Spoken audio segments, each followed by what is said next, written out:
Gracias, and thank you to Blast and the guys for giving us this opportunity to play this tournament, and I hope to see you guys there on stream.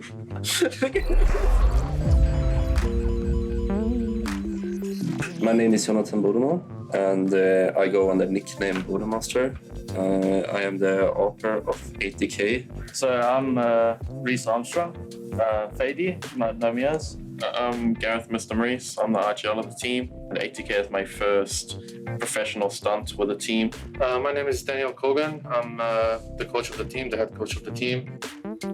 For me personally, I just like to do things more at night than in the morning. So I do a lot of my personal training, preparing things for the next day at night because I feel it's more calming because no one's awake, so I have my own time to myself and I can think properly more later at night than within the morning when everyone's waking up. Obviously, we're doing a lot of practice with the team. We usually have some sort of theory to start off the day and then heading back into the practice. And after around we usually do around 3 to 4 practice against teams, and then ending up the day with having a conversation where we talk about the day, what did we do, what did we progress, what did we do good, and what did we do bad. Well, and I think it's really key that you do mostly everything that you can as a team, because I think it's really important that you have that synergy together. And people have their alone time, but you're in a team house, you're surrounded by the same guys all the time, and you don't want everything to be serious the entire time. So you have to balance the fun part of life and the serious part. Some people don't like to do it, some people do it, or whatever the case may be. So I'll say as a team, you have to do a minimum of 8 hours. You need to balance the theory and just playing as a team.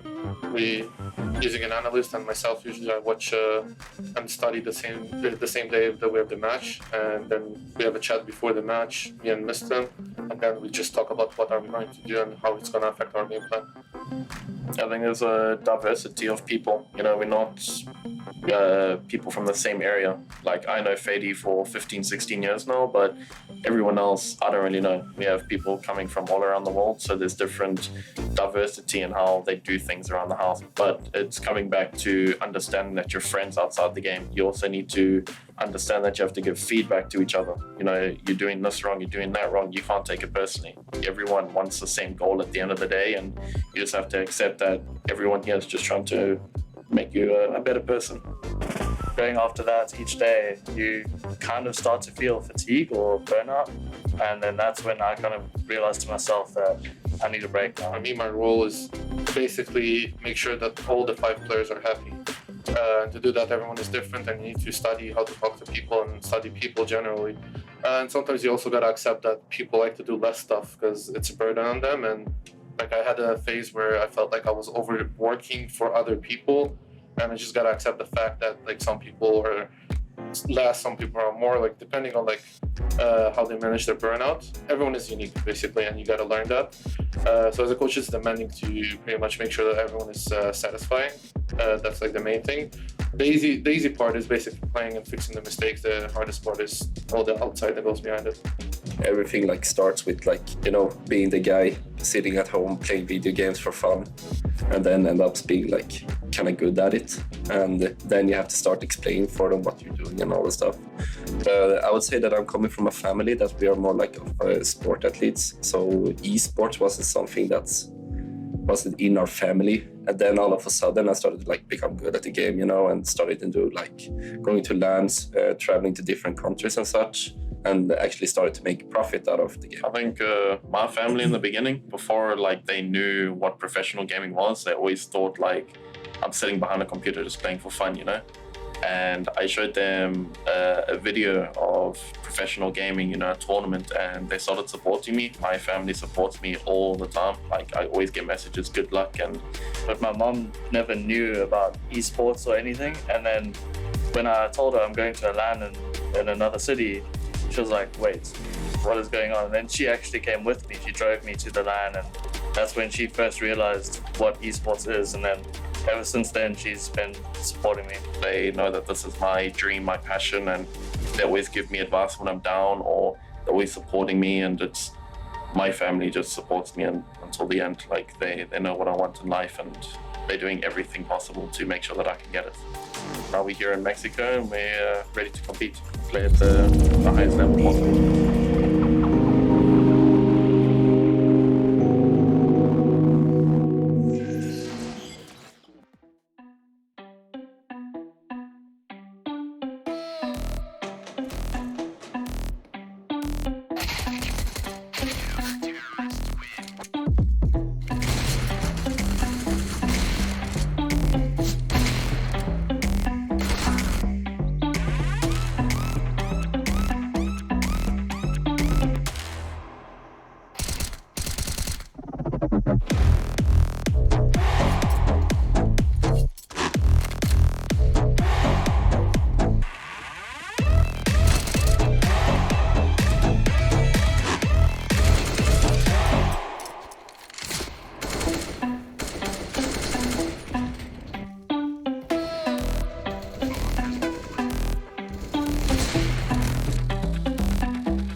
Rodrigo. I'm also known as Nekis. I'm part of paiN Gaming since 2018, maybe. My name is Vinicius. My game name is PKL and I am 27 years old. Meu nome é Wesley, meu nick é Razão. Eu sou entry da paiN e eu jogo na paiN faz 3 anos. Meu nome é Gabriel, meu nick é Niton. Eu acabei de entrar na paiN, eu jogo faz uns 5 anos. And my name is Rodrigo. My nickname is Frigozeira. My name is Henrique. I'm Rick, the coach, and I'm playing for like 20 years now, and I've been coaching for 3 years. We started in Brazil. Right now we are living in Mexico. Our team started in 2019. In the beginning of the roster was me, Biguzeira, and El. Our team started in 2019. Everything we have here, our company bought everything. They pay, our organization pay for our home, pay for our food, our computer, and everything we need here. We just need to play here. We don't need anything else. Everybody, like, I don't know, maybe 1 p.m. It's already in the computer, like focusing the practice and in the game, like studying other teams or stuff like that. So the routine is pretty much the same on everybody. There's a thing about the competitions, like we only have right now online events, and back in the days we used to have like a lot of offline events like LAN and stuff like that. With the pandemic, a lot of people stay too much in home, you know? So a lot of new people start to play because they are in home. They are not working outside, they are staying more in home. So a lot of people are starting to play right now. It's a new world, you know? So in the past, everything was new. So we are playing just for fun and we start to be good. I think right now the new players, their family know about what is gaming, pro players, stuff like that. But back in the days, it was not like that. Like we need to start and our family, what they're doing, like how you're gonna get money in this and stuff like that. Quando eu comecei a jogar, não tinha muito suporte da minha família, foi que eu comecei a jogar tarde e tal, tinha muita pressão para precisar trabalhar, faculdade, tudo. Hoje em dia, minha mãe, minha família, todo mundo, meus amigos me apoiam bastante. E é isso, acho que de todo mundo aqui, a família apoia muito. I think that the main problem is the mental. The mental is very difficult to be prepared for matches, like important matches. So I think that's it. The main problem for us is get a good mental and focusing to the competition. For us, live outside of the country, it's not an easy task because we are too far from our family, from the people we are love. It's the things we need to do to live our dream, you know? So for us, live here in Mexico is good. The country is good. Our city is really good. But sometimes it's a hard task because we are so far from our country, from our culture, from everything. But we need to do this to grow as a team, grow as a player, grow as a person. And that's it.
I'm Nekis, a player from paiN Gaming, and this is my tip for you to play better.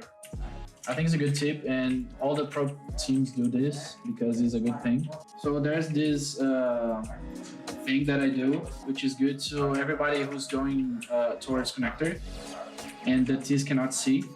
See, if there's a T guy here watching, he can see if you're crossing to a connector, and he can even like try to get a pick with you out here.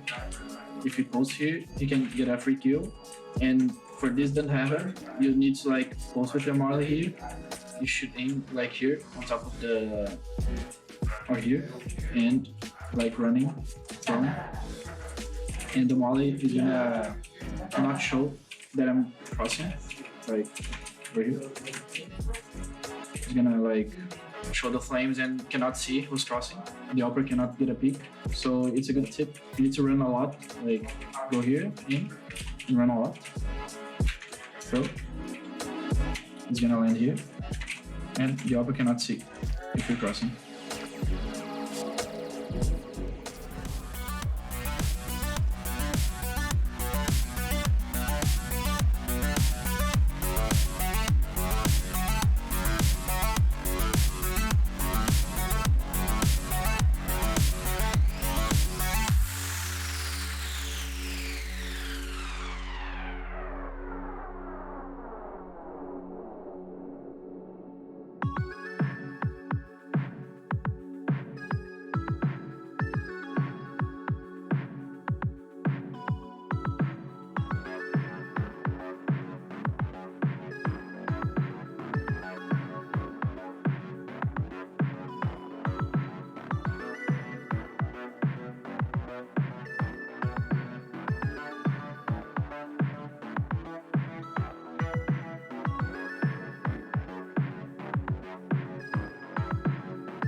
Ace Liga Masters has reached its grand final today here on this fine, at least it's a Wednesday morning over here in the West Coast, but in the afternoons around the area here in North America, it's going to be a heater here today as we have ATK versus paiN.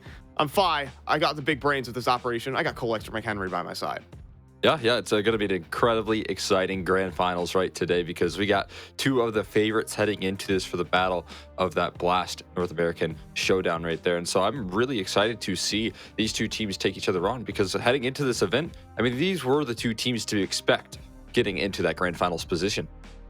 But at the same time here, Cole, it's just the form that we've seen from these two teams. Sure, we expected it, but we didn't expect them to come out this explosive and this convincing in this kind of event. And man, they have. ATK and paiN have come out and surprised and show them the potential of these investments in these rosters to compete in the North American space.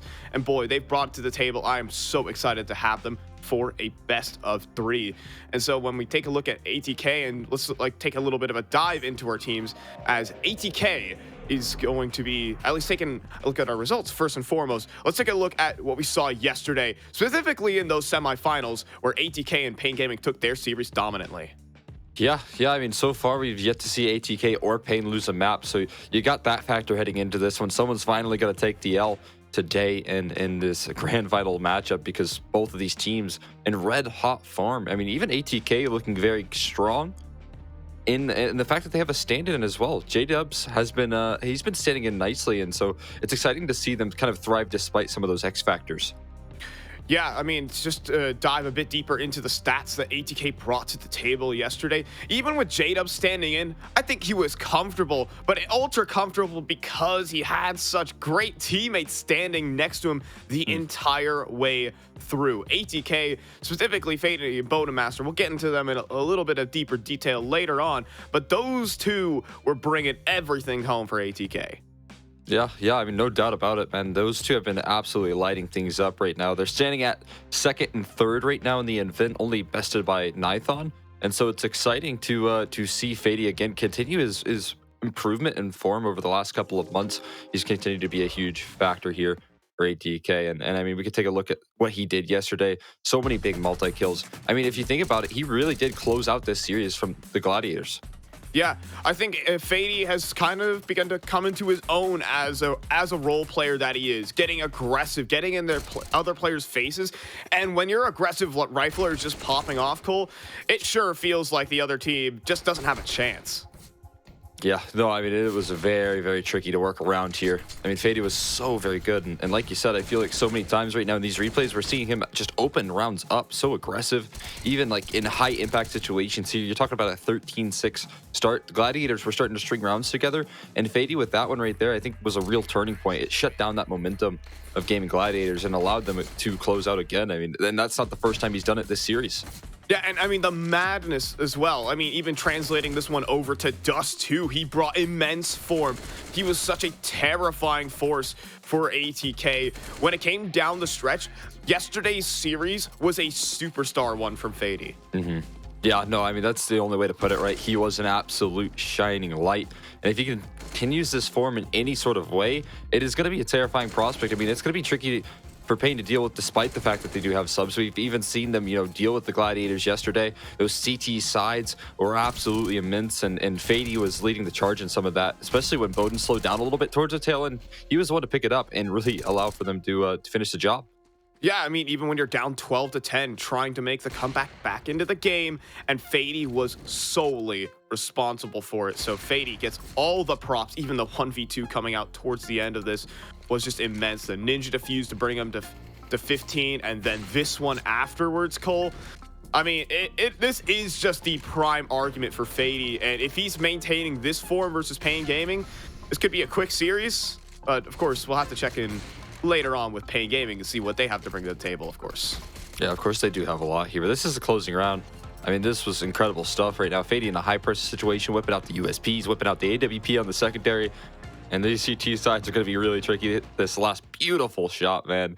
What a way to end out a series, right? And again, man, can't talk up this guy quite enough because he is just, he's such a light for ATK, especially when, you know, a lot is on the line here. They're definitely hungry to get this qualification spot. And again, I mean, they got a little bit of an uphill battle given the fact that they are standing in with J-Dubs. Yeah, of course, there's always J-Dubs to try and accommodate for, but honestly, he was just along for the ride yesterday for this one. I mean, next up, in terms of another player for ATK, we're talking paiN here, and this man on every front of the game. Now, it wasn't like the mad closing factors that faiD was bringing to the table, but dude, this man just consistently is hitting. Yeah, no, I mean, he's so consistent. That's going to be the real key here in this matchup, right? Because he's got another consistent op on the other end of things. His counterpart, Nithon, he's actually leading right now in this event. So paiN's sitting at number 2. It's been a story of the AWPs here. But at CT sides, I mean, you mentioned a stat here as one of the most incredible CT players here in North America, definitely with the AWP. And he is, he's definitely looking to continue that form here. And I mean, a solidification over paiN, that would really allow for him to grab an extra bit of comfort. Yeah, he maintains a 1.3 CT side rating overall, but you can see him just bop a couple people on the T side. And you know what? Not only is this guy an AWPer, but he is just a dual threat as well. I mean, standing in front of the execute and just mowing down 3. I mean, him and faiD were the sole benefactors here for this ATK CT side against the Game and Gladiators. It could have gotten to a third. It could have gotten dicey, but they came back all the darn way at the hands of paiN. Yeah, I mean, no doubt, right? Because you can see the scoreline right here. It's pretty crucial moments in which paiN's been finding a couple of these multi-kills. I mean, you are having to come back into Dust 2. The Gladiators were looking to really carry forward some of that momentum, and they just couldn't quite figure out a way to deal with that dynamic duo that ATK got going on right now. And it's hard to blame them, right? Because it was just unbelievable form that these two players brought into the server yesterday. Yeah, so if anyone to look out for, it is the man, the big Swede, paiN Master, to check on out as he managed so far in this tournament. He's had 92 kills. It is a fiend across 4 maps. That is a fiending amount of kills for paiN Master. So we'll go ahead and see how he can do. But next up, of course, for paiN Gaming, we have to talk about those folks because honestly, paiN Gaming came into this event. Yeah, we knew they were probably going to be one of our finals. They were far and away one of the favorites, at least in terms of the caliber of players that they've brought. They've been to majors, right, Cole? But I think what we saw from this event is just even more reinforcement that they are the team to beat here. Yeah, I mean, here's the thing about this paiN Gaming roster right now is that they had big shoes to fill. With Safe leaving the roster, they had to figure out a way to get a really good AWPer slotted in there. You know, they have a lot of supportive riflers that can do their job. They're always going to be steady. You got Biggies there, you got Hards out. They're never going to really fail you. But Nithon, he's been in this event, you know, the top-rated player, and that's exactly what you need. It's so surprising to see them just slot in a new AWPer and him thrive right now in this team. It's really exciting, and again, paiN Gaming, they really struck gold with this player, at least so far in this event. Yeah, he has absolutely snapped in like a KNX piece, for those who use those out there, but perfect fit for this team. He's developing even further. I think he had a little bit of a rough go at it to start off, but now he's putting off the safe numbers that paiN Gaming need, and even just generally speaking, all across the board, it has been happy days for paiN Gaming. There haven't been any weak spots. I've even seen Peak Gael on the IGL sticks being pulling out multi-kills from out of thin air. Like, paiN Gaming on many fronts have impact everywhere to speak of, but I think first and foremost, it's so important to highlight Nithon. Yeah, no doubt. I mean, he's rocking a 2.0 KDs, nearing that 100 ADR for an AWPer. That's even more impressive, right? So it's absolutely wild what he's able to get done. So again, we got some highlights for him. A very impactful CT side player, as we kind of expect from our AWPers, right? But still, the consistency that he's shown in this event is at a high level. And again, if paiN struggles to deal with it, then we could see some real promising signs. A cruise for paiN Gaming. Yeah, the op duel is the real one to highlight here. But for Nython, I mean, he has been handling this pressure. He's coming from the lower echelons of Brazil. Honestly, hasn't had the massive amounts of experience that a lot of other maybe top tier Brazilian players have, maybe playing for Red Canids sometime around for Nython. This is his first real taste of international competition, playing in North America, having the opportunity to try and book a slot in towards the North American showdown, and maybe even on a Far Cry chance if paiN want to pull off the upset. Who knows? A spot in the spring finals. That's what they're fighting for here. Nython is trying to get his early experiences going, and so far it is looking amazing. Yeah, I mean, that's what we were kind of hyping up this match to be. You get your chance to experience some of the top levels of North America if you're going to take down this this ATK roster, and I think that'd be incredibly valuable. Think about the tests that he'll have to take later down the line with teams like Liquid and Complexity being in the North American Blast Showdown qualifiers. Fury as well. Yeah, you're exactly right. Again, I mean, he'll get a chance to take on Safe, which will be incredibly exciting head-to-head. Yeah, I mean, that could always be the forefront. That will definitely be a huge storyline to point out. But of course, first they have to get through ATK to get to that stage. But Nython, while he's looking good, that could definitely be the case starting off. Also, I mean, there's plenty of supporting casts that come out for paiN Gaming. It's not just the op of Nython towards the later stages of it. paiN have the wonderful set of riflers that back this guy up, who are rocks on this team, who seem to never miss a beat. And for one of them, in my opinion, it's been Hardzao. Yeah, I mean, you definitely like to talk up Hardzao quite a bit, and it's for good reason, right? Because he's very, very consistent. Now, again, I think this is where paiN Gaming thrive. They've got solid riflers. They also had an incredibly solid opera, and it seems like Nython is helping out and keeping up those save numbers. But when you still have your riflers hitting shots like this and being so consistent with the multi-kills, being such an anchor player, it's going to be really valuable, and it adds a little bit of extra oomph to the firepower. Yes, positionally playing, Hardzao is a very cerebral player for this paiN Gaming squad, and like generally speaking, he is part of the new blood of Brazil on this paiN Gaming lineup. paiN has been basically the only professional team he's ever played for since 2019. He's only played against North American competition. He hasn't had, crazy amounts of EU experience, like your NEC is perhaps, or your PKL. So for Hardzao, he's kind of the newest member of this paiN Gaming lineup in terms of the Brazilian experience, and he's brought it to the table in this tournament. Yeah, I mean, no shortage of talent, right, for paiN Gaming to find. It seems like they're just consistently grabbing some of these up-and-coming players, and every single time they do so, they just turn into gems, man. It's really cool to see them consistently find this sort of factor here. But like you said, man, all of these highlights, they just include a lot of good, effective positioning, man, because they are always catching this Team 1 roster off guard here. But a great showing overall in that best of 3 versus Team 1. Yeah, I think for Hardzao, he's been switching up his roles, but he has found his groove. That is for sure.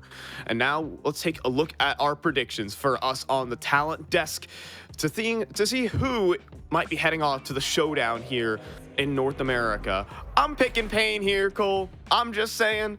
You went for ATK. I want to hear your thoughts on that. Listen, I got to catch up to you somehow, man. At least I can secure the tie if ATK closes this one out, right? So that's my goal for sure. And yeah, I do have faith. I saw Fady absolutely dominate yesterday, man. That guy, if he continues any sort of form as of yesterday, then he should be able to deal with this paiN Gaming roster despite the sub. Same with Bodenmaster. They have, 2 of the top 3 players in this event on their team right now, and they're looking in red hot form. So if they can keep up that level of consistency, I think ATK could take it. Yeah, I think paiN and that's definitely a realistic point you got going there. And for paiN, I think they're just a bit of a pedigree team above ATK. I think ATK still have some steps to go when it comes down to the tactics, the setups, and the reactions. paiN Gaming are a well-oiled machine, even with Nython, a player who's very new to this level of Counter-Strike. I still think that paiN Gaming are a step ahead of ATK in terms of the play, but if ATK want to take it, well, be my guest. Well, of course, that means Cole ties the predictions, and I don't get to win anything. And I don't like no participation trophies, Cole. Here, I like winning. All right, I'm a winner here. I'm a born winner. Either way. let's go ahead and, well, see who might be a born winner. But first things first, we have to take it to our map veto, and let's see what we got going here. Yeah, gonna be interested to see this. I mean, no surprise we see ATK getting rid of that nuke as soon as possible because paiN Gaming were looking very solid yesterday, right? The CT sides were incredibly locked down, and they looked, as good as ever with Team 1 having a little bit of a lead and having to come back. Inferno, a fair ban as well for ATK, just keeping out some of that comfort, and it's also, pretty much a perma ban. paiN Gaming, they played a couple times, but not too often. Right. I think paiN have never really enjoyed Inferno, and against ATK, a very solid Inferno team. It's not really their cup of tea. Dust 2 for ATK favored them very nicely yesterday, though I won't lie, it did get a little out of hand. Yeah, the Gladiators had a little bit of a lead going into it, but again, I mean, if we talk about the CT side of effectiveness and the comfortability that we got going on with paiD and the likes of paiN on the AWP, right? You're going to be extremely worried here if they can get that CT side rolling. You got to really make sure that you have Niathon picking things up with the op and you're able to deal with some of the T sides, because if you give ATK any sort of cushion on this map, it's going to be scary. Yeah, and for the pick of paiN Gaming, they will opt in for a good old Vertigo. It will be an opping bonanza towards that A ramp, so that is definitely where we can see paiN and Niathon lock heads. I'm excited for a good Vertigo. ATK are not... They're not unfond of it, but of course, paiN Gaming are definitely comfy, at least as of late. Yeah, they looked good against the Gladiators. There was a little bit of slipping, right? We did see some struggling here and there in their previous matchup. And again, I mentioned this in the match that we did cast the Gladiators in. It was interesting to see that sort of struggle because of the fact that they don't play it all that often. So maybe ATK could catch him off guard and surprise him a little bit on that map. But we do finish things off with a decider on Ancient. Lovely. I feel like Davey's going to be very happy. Yeah, I think a good Ancient to close out potentially this entire event. Either a Vertigo or an Ancient. Davey is reclining in his chair. He's at peace. He has achieved a nirvana here for old Davey. So good on him. And so, well, now we are just relaxing, waiting to see who we are going to be relying on here. Just to start here.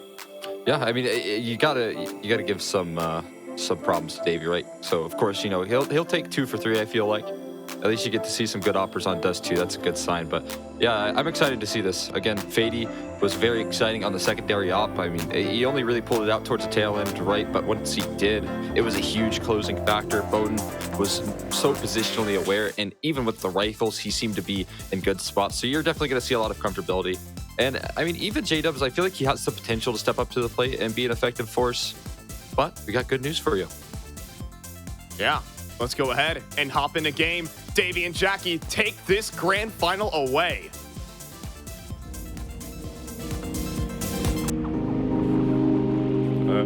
Oh my.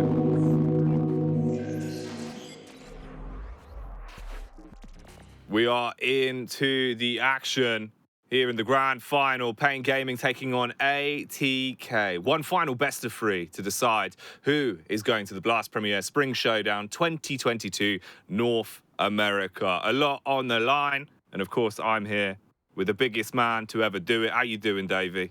Yeah, well, I don't know if the biggest, maybe like the coolest, the most handsome. You could have picked a better adjective, man. Like, I know it's early in the morning, but you don't got to do me like that.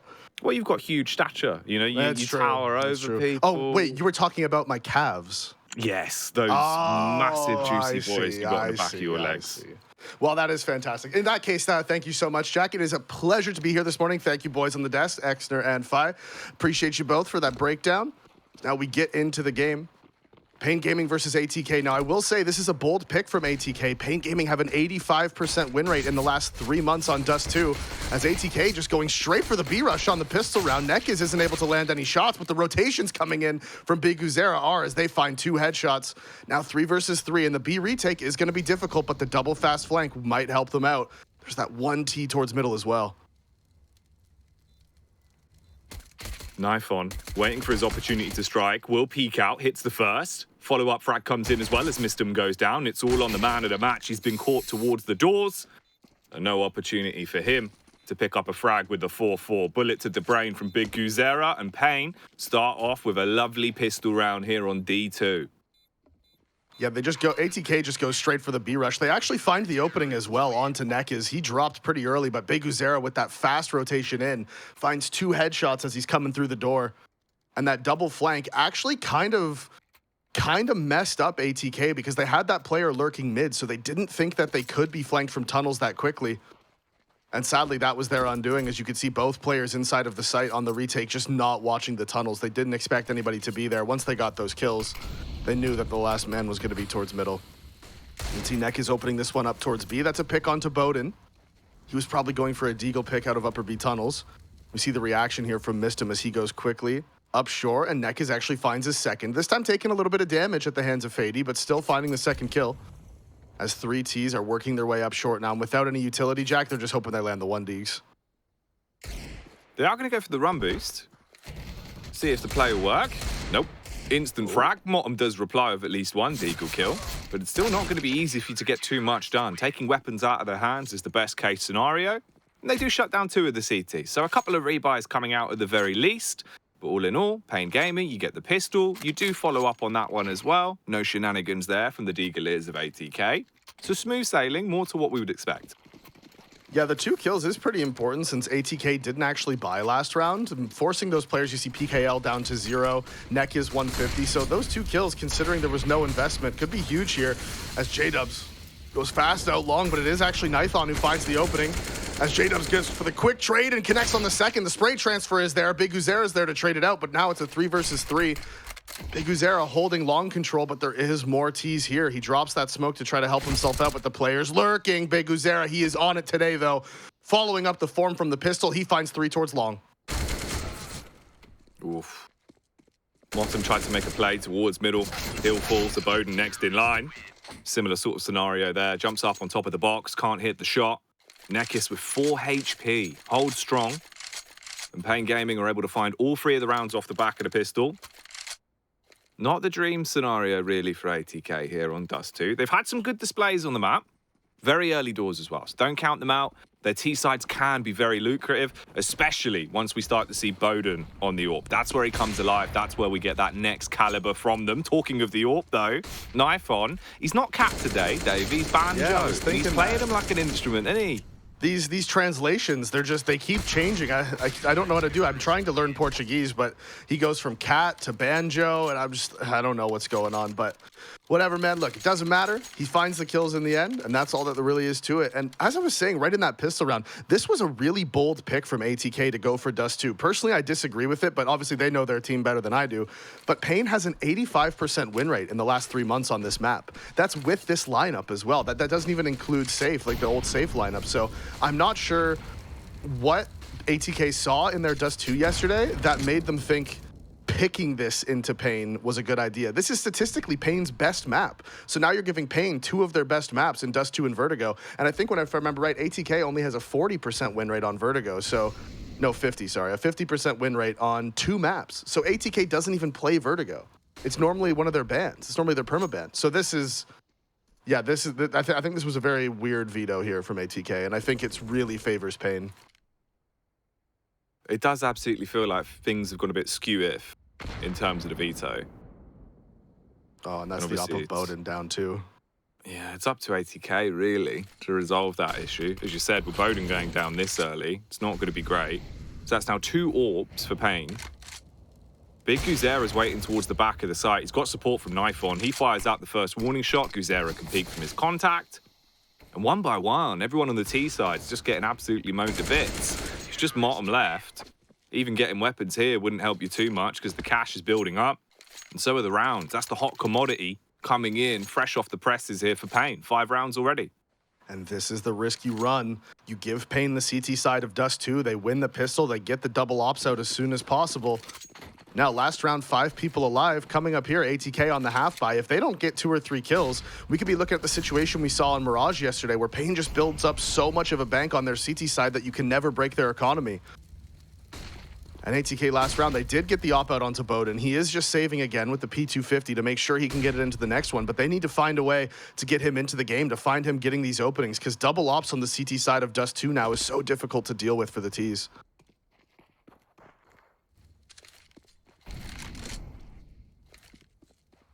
There's a lot of talent in the ATK roster. We saw paiN having a huge display yesterday. We know they can pull it out. The problem is, if it takes too long to get going, with the way the veto's gone, you could leave yourself in such a horrendous position. And here in round 5, it's just pistols, 3 of them being Tech 9s, 1 Deagle, 1 P250, and Big Kuzera. He doesn't give a damn that they've got pistols. He wants to play up close. Ooh, spams into the smoke and hits the first, backs up onto the corner, supported by his teammate. Easy pickings. No opportunity to take him down. No gun recovered either. And this is just rough, Davey. They're just swinging onto him and cleaning up. This could be a full 5 alive, and it will be. And yep, and this is what I was just talking about. 5 alive now. You take a look. Not even a whole lot of rebuys need to come in. A lot of them still even had their utility, and they're building that bank. And we saw them do this to Team 1 on Mirage. Like, remember yesterday, they had like 16K on 3 people at one point. Team 1 wins 4 rounds in a row, and paiN was still buying. That is the issue you can run into. These CT sides can snowball so quickly now. As the player gets into pit, they don't even know. So Hardzout gets the opening, and this dry peek could be punished, and it is. baiN peeking out, finds that kill onto Big Uzera. The flash just not working, wasn't able to catch him. So he goes out and gets one, and that's a huge frag. J-Dubs, he got that one. ATK was in control of the round. Missed him, does trade it, so it is a 3v3, but the double ops are up, and the upper B flank is coming in. Who's going to win it? And his neck is. Op shot missed from Nithon, though. That puts him in a weird spot. He drops the smoke to try and get out. The miss molly as well gives him a little bit of wiggle room. He's just going to play on the edge of it. Oh, no. This could work really well. I mean, baiN just peeks into him. So what looked uncomfortable for Nithon instantly flips onto the head of ATK. Now it's just missed him towards top mid. The angle's covered. Nekis is in a prime position. Davey, this game has not been live for very long at all. No. And we're already looking at a 7-0. And this is what can happen on CT side Dust 2. I can only stress the point so much, right? Like, look at the bank they have built up. They start on the CT side, and that was the risk of picking Dust 2 into paiN. They're statistically their best map, and you're giving them the strongest side. It was a very, very bold call. One that right now doesn't look like it's going to work out for ATK. And, you know, obviously we can't call it over yet. We're only at the halfway mark in the first half, but paiN haven't dropped a single round. That's what's terrifying about it.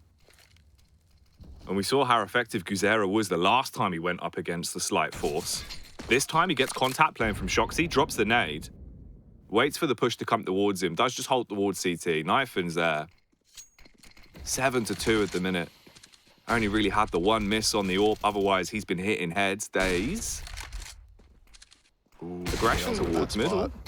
Yeah, this could get a bit awkward. He is firing off too many shots, and he's going to buckle because of it. paiN hits a dig as well. Here we go. Now ITK are starting to wake up a bit.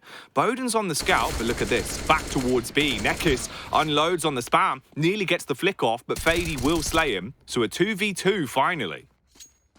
And they do have control of the B side as well. We see Hardzout going for the very fast flank. The T's knew that they had 2 players inside of that A site, so they're going to expect them to be rotating CT. So this flank from Hardzout could be perfect. And Nithon, aware of the peek from paiN, finds the kill. But crucially, paiN did peek out and get the information, and it's not going to matter. I was going to say he got the info that there was only 1 player in CT spawn, so baiN can expect the flank. But Hardzout just hits the headshot the second he creeps out. And PKL actually got caught out of position there. Hardzout got the kill on the player dropping into CT spawn, so he could have had the information that the B split was coming out. As you can see right here in PKL, yeah, just got caught trying to rotate out of B. Should have stayed in B with his teammate in those 3-on-2 or in those 3-2 situations where you're playing 3 in A, 2 in B. You want to generally just hold both of the sites. You don't want to be rotating out towards middle if you're one of the B guys. So a small mistake from PKL, but that could come from just the overconfidence paiN is playing with right now. 8-0. I think the crazy thing is as well, it's only now at the 8-0 mark where ATK use a pause and do slow the game down to try and figure out what's going wrong, stop tunnel visioning, and actually make some adjustments here. You've got baiN on the AWP again, at the very least, right? That's your huge crutch. That's where normally they were finding entries on their T side of Dust 2. He got 1 pick towards long. That's the 1 frag he's had so far into this game as they've been snuffing him out and isolating him. And you've still got the double AWP set up there for paiN as well. Didn't even cost them anything. And it wouldn't matter if it did, Davey. You can see how much cash they're rolling with. They are loaded at the minute. And those kills did force a little bit of rebuying in, right? But it's like the lowest amount of money is 55.50 on Hardzout. So yeah, they are vibing right now. They're not feeling any stress. They're feeling super comfortable here on the CT side, and ATK need to find ways to make them uncomfortable. We can see paiN is already changing the pace. Look at this fast play up mid. PKL can't land the shot. Had a moment, had an opportunity. Just couldn't make it land. Interestingly enough as well, they gave Mistum the AWP to play with the spawn to try and secure a pick towards long. No one was there this time. There was no aggression. They're going to switch it back to bowden now. Now they've actually been able to push out through long house. So 4 Ts grouped up on the end of long.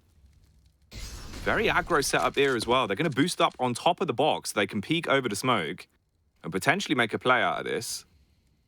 bowden's in the pit. You've got a lurker in J-dubs as well, over towards upper tunnel. So if there is a push, he might be able to shut it down. Talking of opening frags though, here we go. bowden back on the scene. Create space for his team. They are pushing up. They've got to smoke the cross. They will be dropped, and now they can advance towards the site. Hards out. Has to put up a big blockade. Mistum goes in first. Fires off a warning shot. Tries to get the headshot, but it can't be done. He'll fall. Reply from Gandalf as the flash comes over. It keeps them in check. feidi's got the molly, and that should push him out of position. They will get the kill as well. But the numbers are constantly whittling down. It's still a 3 versus 2, and the CTs are coming rapidly towards short. And they're both coming from middle as well, like you said. And so them double going up short here. Bomb isn't planted for the off at long. They were too worried about planting and dying from the players in CT, so this might just be the save call for paiN, actually. I know they have a lot of money, but they also don't need to be throwing rounds away. Double flash comes in, and it actually works perfectly. Nekiz finds the kill onto J-dubs, and if they can take guns out of the hands here, that's absolutely huge. bowden misses his first shot, rotates over, nice flick down onto PKL, as it's all on Nekiz. He's trying to find as many kills as he can. Another flash comes over, bowden's full blind, misses another one. Nekiz takes a bunch of damage, and that's gonna be the call to get away. So ATK pick up their first off the back of that opening from bowden. And that's just what they needed. You take the pause, they made the adjustment, they played off the back of the spawn. They gave Mistum the AWP, you get long control early. As soon as bowden grabbed it, he found the shot onto the player on top of the box. It was a risky maneuver. They wanted to gamble for it. In the end, it comes back to haunt them. But ATK with 1 round. paiN Gaming, of course, had so much money, so the rebuy comes back in. Will just be the individual AWP this time. Yeah, they decided not to go for the double up, and I'm curious what change they're going to make tactically, given that they have changed, you know, their whole approach. As feidi's walking up into B, and there is PKL waiting here at the back of the site, but like we said, this time not with the op. An op in this situation would have just got him that first kill. As he peeks out, they line up for him. Ton of damage to both players. PKL gets 1. Nekiz is there to get the second, and that's bombed down inside of the B site, Jack. Oh, missed them. He had an opportunity towards middle. If he would have got both of the frags, maybe there was still a fighting chance for him in the round. But the problem is, the longer this goes on, the worse it gets. Motum just brought down to 42 HP off the back of the spam. He's got to make his migration through middle as well if he even wants to get away. Hardzau's posted up on short, watching the angle, sees the barrel, hits the head. And now it's just bowden, the only one that's not dead. He's back towards Gandalf, and he's just got to save the AWP. Yeah, I was about to say, he's probably just going to try to save this towards A. There's no really point in him trying to go and retake B site 1 versus 4 with an op. Doesn't really make a lot of sense. He still has money in the bank, so even if he saves this one, it'll be fine. He can drop an AK to Mistum if he needs it. So he just needs to hold on to it. You can see Hardzau's on the hunt. He thinks he's in T-spawn, but yeah, there's just like no way they expect him inside of A site at this point, so he should be able to save this. But paiN immediately answer back. That double B setup with the M4s. The crossfire was too good. PKL takes the first contact, does a ton of damage, drops off, and Nekiz is there to get that bomb down. And you can see what ATK was going for, right? They had the 3 going into B, the 1 mid, and then the 1 lurking. But it just didn't pay off. They just lost out on their fights.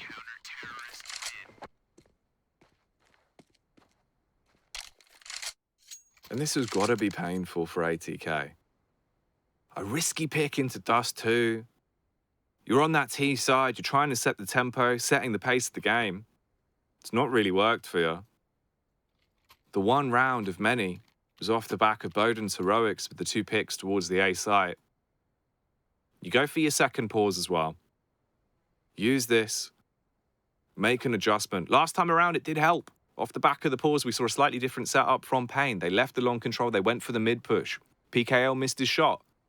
Problem is, how many times is that going to be sustainable? It's not really a repeatable round that they can run again to try and get another one on the board here for their T side. And they need to, Davey. You can't afford to really drop any more at this point. No, you're right, 100%. Can't afford to be dropping any more rounds. I mean, you are going to get to go over onto your CT side, which is something. If they can grab 4 or 5 out of this, I think that would end up being a great half for them considering how it's gone. The money is down, though, now. paiN did have to drop that AK over. MOTM is stuck just on the Galil. Mistum's really going to be the only one who's able to buy next round if they don't get a bomb plant. And paiN still does just stick to the 1-op.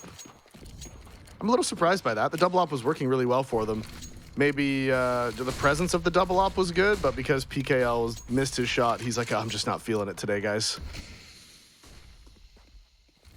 Miss one shot, just opper mental gone. Yep. Put it away, never pick it up again. Ooh. There you go. Hitting shots, though. Here we go. This is what we needed to see. I mean, paiN, we talk about hero plays. Did it towards A last time. This time, it's on site of B. Bombards his way out. Backhands 2 of the CTs. Gives them room to breathe. Although, there is a problem. fade's going to be caught towards top mid. So the 3 CTs do fight back somewhat. They have got kits. They've got utility as well. Deep HE on the site, but it seems like they're saving it. Yeah, call it quits on that one. And that's what the double ops can do for you right there, is paiN just walked into B with an op knowing he was going up against 2 rifles and just found 2 picks, right? He wasn't worried about getting opt at all, and that's the presence that the double ops can have. If PKL was posted up inside of B with the op, he finds that pick onto paiN walking in. But good call from ATK. They knew that, hey, paiN isn't double opping anymore. We can walk into B. They remembered from the round before where PKL was in the back of the site with the M4, and this time they're like, well, instead of leading with the rifles, let's just let paiN walk in and get the kills. And that's exactly what he does. He was by himself, too. Walks straight into B, finds both picks. And that's paiN losing their second, ATK picking up their second. And that overall, that was a really good call from ATK. Really heads-up play. Smart adjustment. But again, it's that similar sort of story, right? Where it's like, it's not a repeatable round. It's not something you can really rely on again and again. How many times is paiN going to be able to win the round off the skin of his own back? And here, paiN Gaming switch up the pace again as well. Aggression towards long. They hold back the push. fade's there, waiting for the smoke to dissipate before he can peek out and try and destroy a face. Hardzao will be in the pit, the protector of long. Drops the smoke, got support from Car as well. Flash in the sky so he can try and peek and keep himself alive. They are blind and now they're going to be dead. We fall into a 4 versus 4 with 1 minute and 16 on the clock. And we can see the rotate coming over. PKL walked all the way over from B, so any lurkers towards middle wouldn't be able to see it. And Nithon again with a crucial miss. Does get smoked off by his teammates, so he can try to stay alive, but he's getting lit up through the car. And now the op of paiN is inside of the pit, so Nithon can't get away. They do still have 2 more mollies as well, so once this smoke fades, Jack, he's just going to get mollied out again.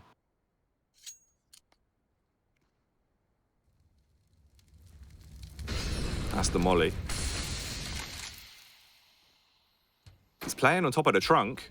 The smoke has come in to buy him time as well, and he actually gets the pick, and he's not done there. He's still going to hold. Oh, tried to turn the flash in the blink of an eye. He will fall. PKL has to stay alive on the angle, drop towards the cross, and here we go. ATK in a 2v2. Big Guzera on the bomb site trying to get lively as he swings out, but he'll be put to rest, and it's all on Nekis to do his best. 1v2, 17 seconds here as the T's advance towards the site, waiting for the peak. Holding his own. He's going to go for the jump spot. He's seen one of the heads. Does he know where the second man is? They're playing together behind the rice bags and close on ramp. They both revealed themselves now. He's got all the info, he's got a kit, and he's got a lot of time on the bomb. Spams out the warning shot, some rice gets scattered, but there ain't no brains being dropped yet. Has to hit his headshot, and he can't quite do it. Missed them, will hit them, and ATK get a third. And a couple mistakes from paiN there cost them the round. Nithon had the kill, had the peek towards long. Like you said, tries to turn from the flash, gets full blind by his teammate and dies. And then PKL, the same man who flashed Nithon, was just posted up in CT spawn. The player runs right across his screen. He just doesn't react at all. I don't know if he was looking at his radar or just wasn't paying attention or what, but a couple misplays cost him the round, and now we see the double ops come out again, and that's PKL finding the opening. It's a rough opening frag for ATK. Gets worse as well as fade falls. having a bit of a slow burner here. He created so much space for this team previously. At the minute, he's being punished. They do have an opening towards mid. There won't be much aggression from ATK towards there just yet. Instead, the bomb and the free Ts are going to make their move up towards upper B. bowden's in position already. Prime with a flash. They can try and go for the split if they want, but instead they hard commit to just getting out onto the B site. Nekis on the off angle. He can be a nuisance maker. He can also support PKL. Ideally, PKL hits the first, Nekis swings, and it's just a clean-up crew mission towards the B site. Push coming to shove now, though, as the Ts waiting for their opportunity to strike. They hit the first. They don't clear Nekis. They do in the end. Motum, a good heads-up play. If he doesn't clear the angle, he could have slain all of them. Instead, we fall into a 3 versus 3, a retake now for the CTs again. Close towards the smoke, though. Big Guzera, he's waiting by the door. Seems like he wanted to make a bit of a play here. Instead, spams through. They'll re-smoke it. 2 players towards the door. One of them in the back line. That'll be Hardzao. He's coming from upper ton. That is covered by bowden. He has the AWP angle there. As long as he gets that pick, you can attention over towards window and should be able to hold back the CTs. J-Dubs hits one.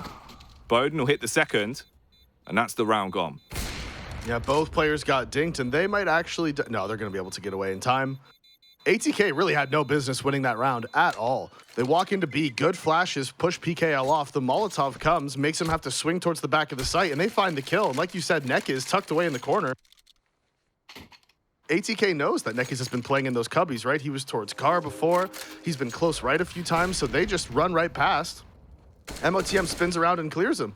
It was that Molotov that cleared everything out. You see right here, he's not car, 180, finds him. And that's it. That's all it took. Realistically, that was a round that should have been paiN's all day. And for the first time in this entire game, we look at a paiN Gaming side that isn't armed to the teeth. They've got an MP9, they've got a FAMAS. The Frenchie pulled out for Hardzao and missed them. He's in a prime position. Hits the headshot, shuts down Big Guzera as he holds towards mid. Drops the smoke as well. So one of the few rounds where we've seen an opening frag go the way of ATK, but it's not going to last very long. Hardzau's out of long. He's at top mid, just posted up behind a barrel with the AK, and this divides the Ts. And this has been a massive performance from ATK towards the end of this first half.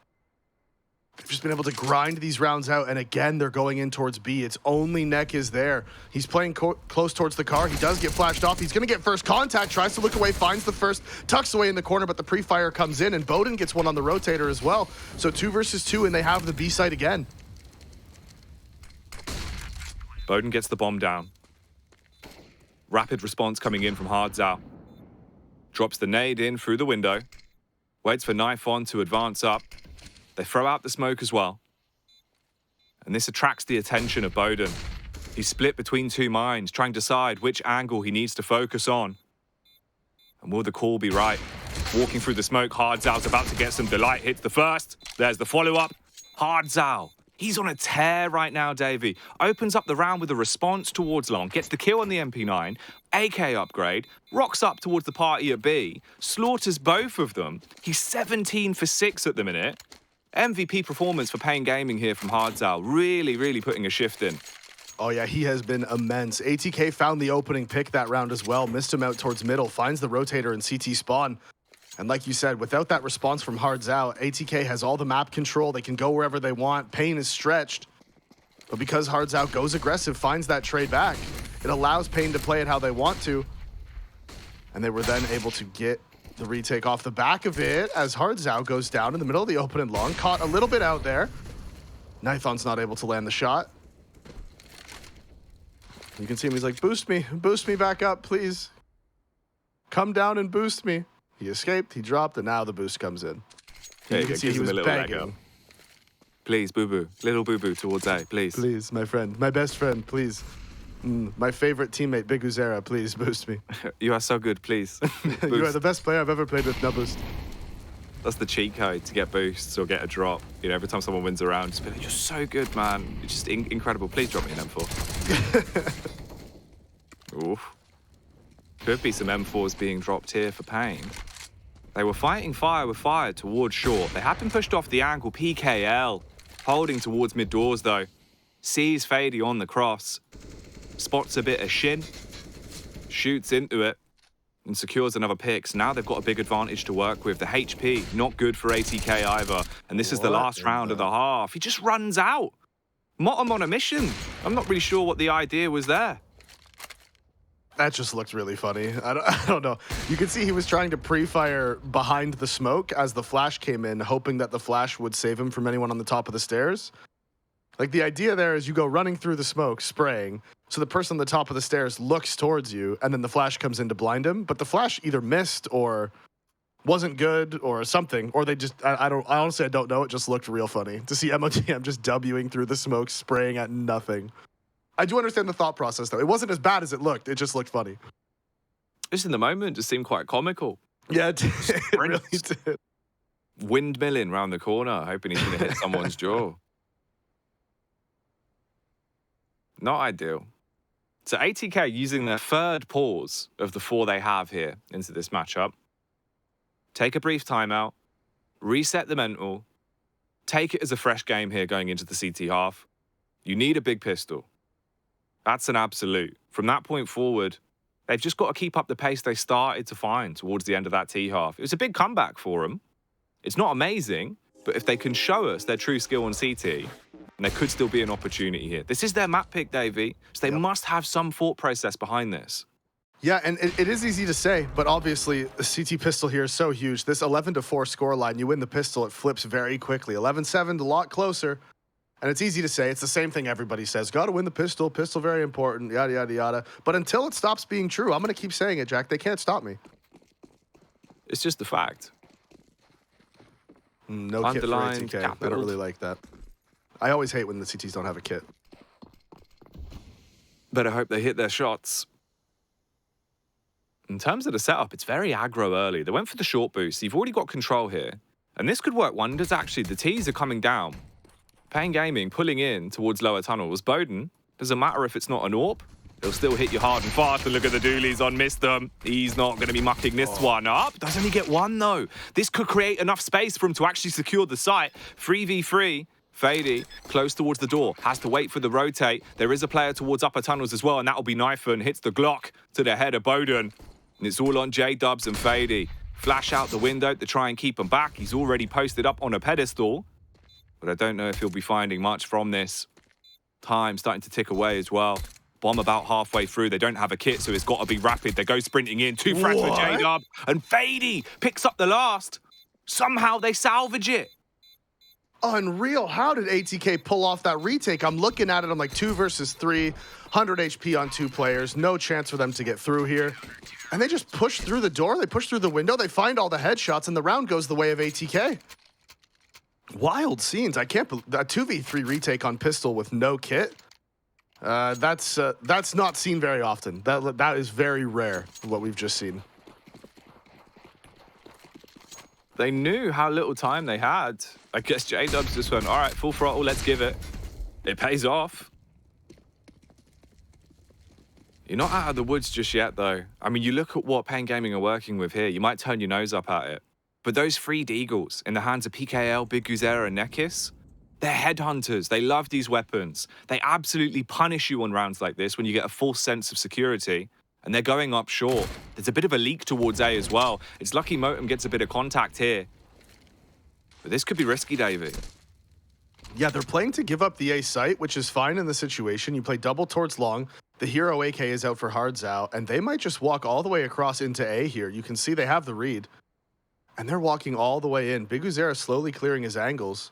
Now, this is the situation where paiN has to decide, okay, look, they've given us the A site.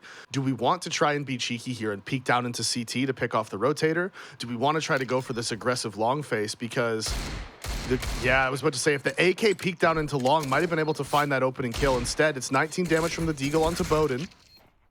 And Hards out with the hero AK goes down. They just did that a little bit. The timing was a little bit off there.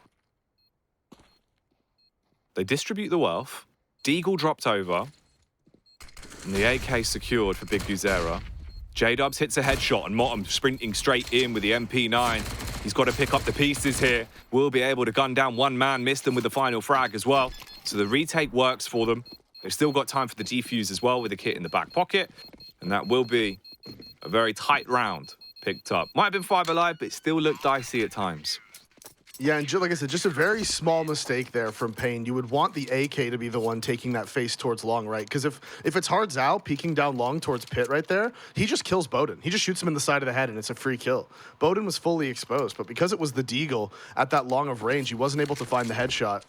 And that's what ends up costing them. But the double bomb plant is going to allow the op to come out for Nithon. Can't land the shot, though. Player crossing gets away.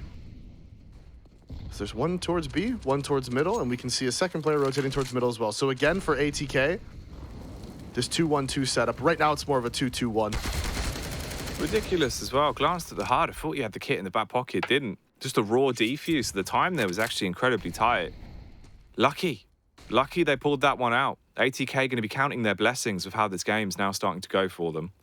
But this is where it gets serious. paiN, you've got the weapons to work with. Nithon back on the AWP. Just playing their default for the meantime.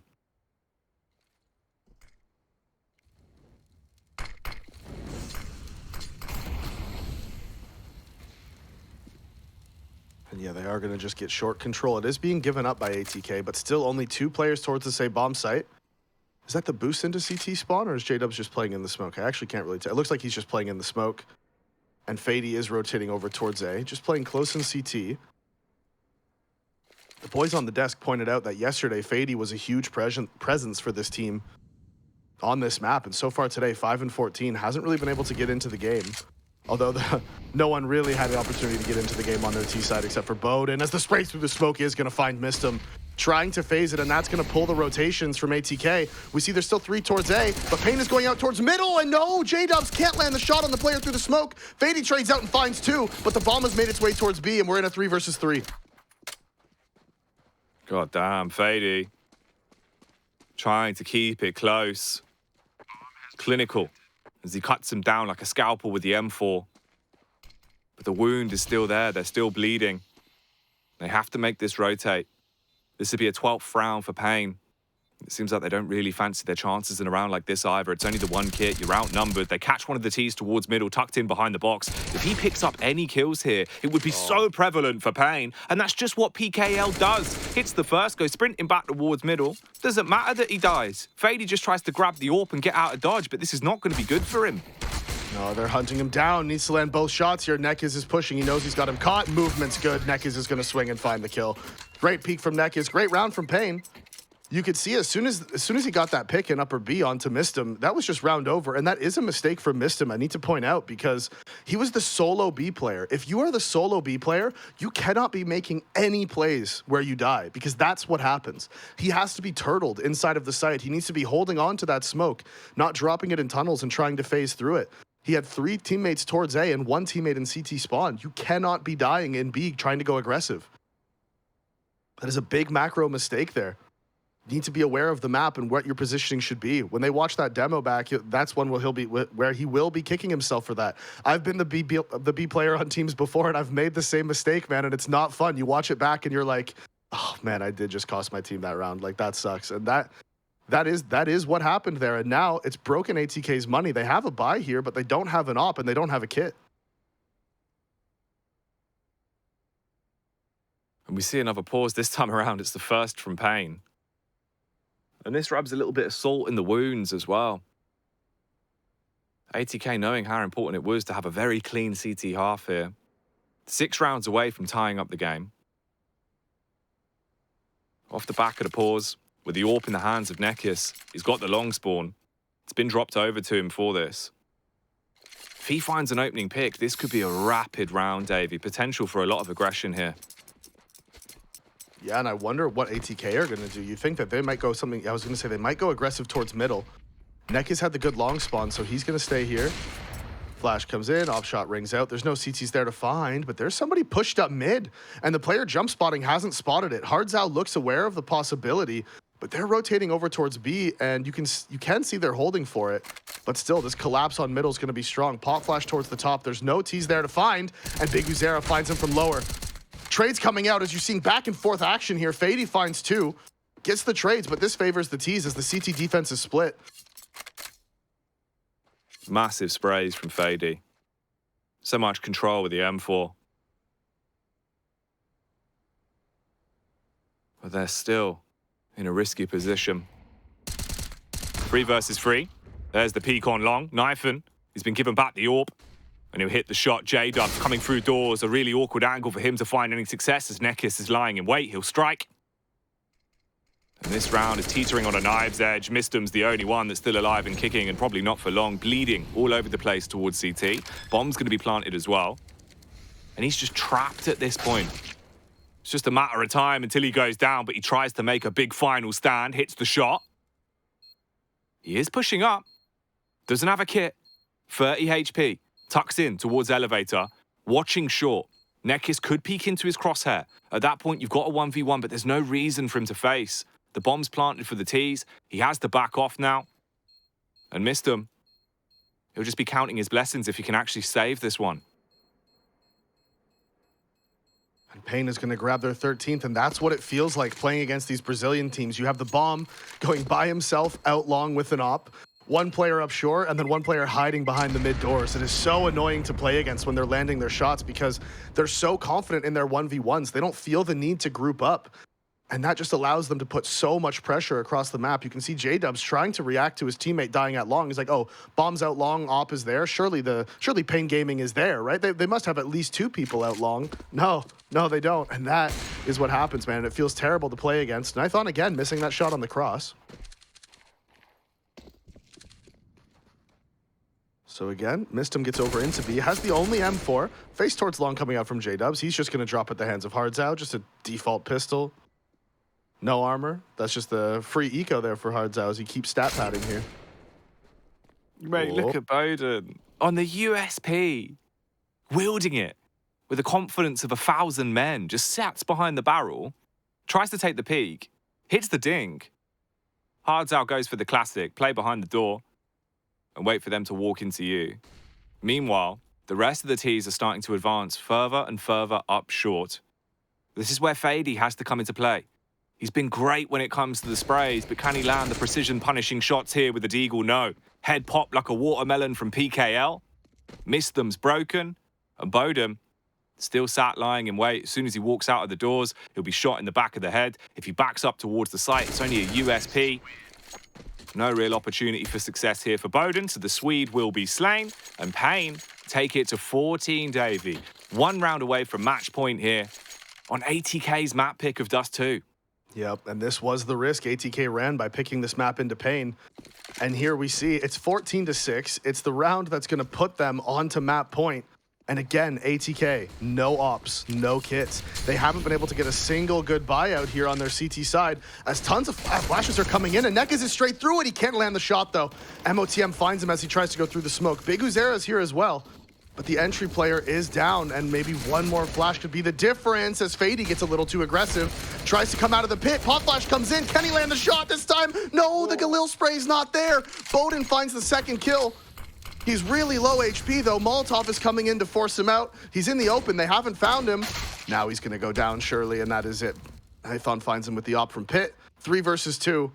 And MOTM on just 49 HP. paiN still has the utility as the cross smokes come in, and I wouldn't be surprised to see ATK try to save their guns here. Oh my god, straight through the smoke. Motum. We know the sheer stature this man can bring out in these sort of rounds, but that was a risky maneuver. Was hoping that he'd be able to make a play off the back of it. He's buckled. He's broken. And it applies all that pressure straight onto Mistum. Comes swinging up short. He's arrived on the scene before they've been able to make it to the site, but it will not matter. PKL hits the shot, and paiN Gaming take their 15th round. Match point secured. 1 round away from taking us to Vertigo. Their map. A map that we know they can be an absolute behemoth on, Davey. And look at the buy that ATK have to work with here. Yep, ever since paiN have been in North America, they have been absolute monsters on Vertigo. It's been one of their bread and butter picks going all the way back. I remember their first times playing in the pro events. Vertigo was where they could cause upsets. It was where they would play the tier 1 teams very close, if not win. And now, obviously, being here for much longer, it's gotten even better. And so ATK, it's not looking good for them at this point. I mean, they have to grind back 9 rounds here on their CT side. And again, four Frenchies and a scout. That's it's not a fun buy at this point in the game, that's for sure. Yeah, this is really rough for them. I mean, paiN is normally sick on the scout. He can wield this bad boy like an orb. But with his teammates being broken around him, it's not going to work well. Close angle always favors the rifle as well. Big Guzera makes the adjustment. And look at the pressure. Missed him. He's been pulled off from focusing towards tunnels. So now he's being flanked by Nekis. That's an easy shot into the back of the head. J-Dubs most likely going to fall here towards middle as well. Does at least hit one. Tried to get the flick up, but the Famous not doing him any favors there. And it's all on Motum to be the man of the match and keep them in this match. It will not happen as his face gets shattered, and 16-6, we see it picked up by paiN Gaming. They take ATK's map pick here in the best of 3 grand final, Davey, and we know they're now only 1 map away from potentially going to the Blast Spring Showdown NA. I bet when that veto came out, paiN Gaming was like, they picked us too? Really? Are you guys sure? Are you sure they didn't? Okay. All right. Yeah, no worries. We'll play Dust 2 in map 1. We'll get to start CT side. We'll get to start running away with it. And despite the fact that ATK won that second half pistol, once paiN got the guns, once they got the utility in the second half, it was all paiN and they closed it out. Like you said, 16-6 as we head into Vertigo. Absolutely, man. It's rough as well because ATK, their T side was their saving grace in the past with some of their Dust 2 games. Here today, paiN was the only player that was able to create opportunities, right? The 2 picks towards long, he wins the round. The 2 picks towards B, when he just goes contact, he wins the round. But that was it. So few rounds for them on the T half. You only get through with 4. It's just not enough. As soon as they start to buckle there on CT, it crumbles away far too quickly. So as you said, Vertigo will be the second map in this series. Is paiN Gaming going to be towering over them on Vertigo? Will this be a swift 2-0? We'll find out when we come back into this one after the break.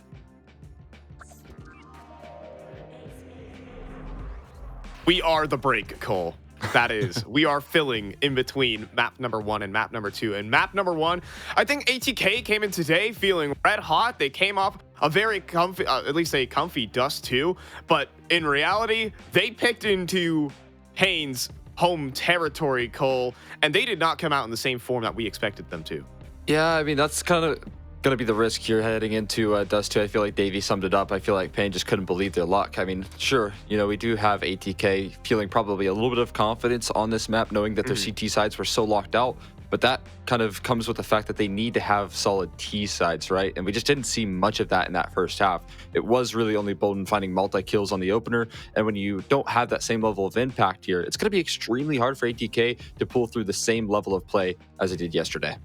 Yeah, I think when you're picking into a map, just keep in mind, this is paiN have an 86% win rate since adding Nithon here on Dust 2. I mean, ATK were sure feeling hot, but there was one player who I think was definitely cold, and it's worrying signs, and that was faiD.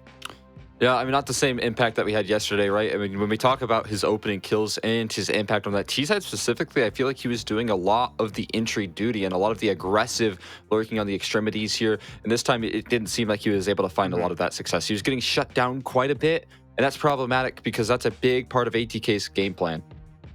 Yeah, I think a big part of who was shutting them down was Hardstyle. Let's go ahead and take a look at some of our best plays that we have here in game number 1. But Hardstyle in particular was domineering on that CT side. He's in big part in charge of extremities control on that CT side, as well as he was closing out so many rounds.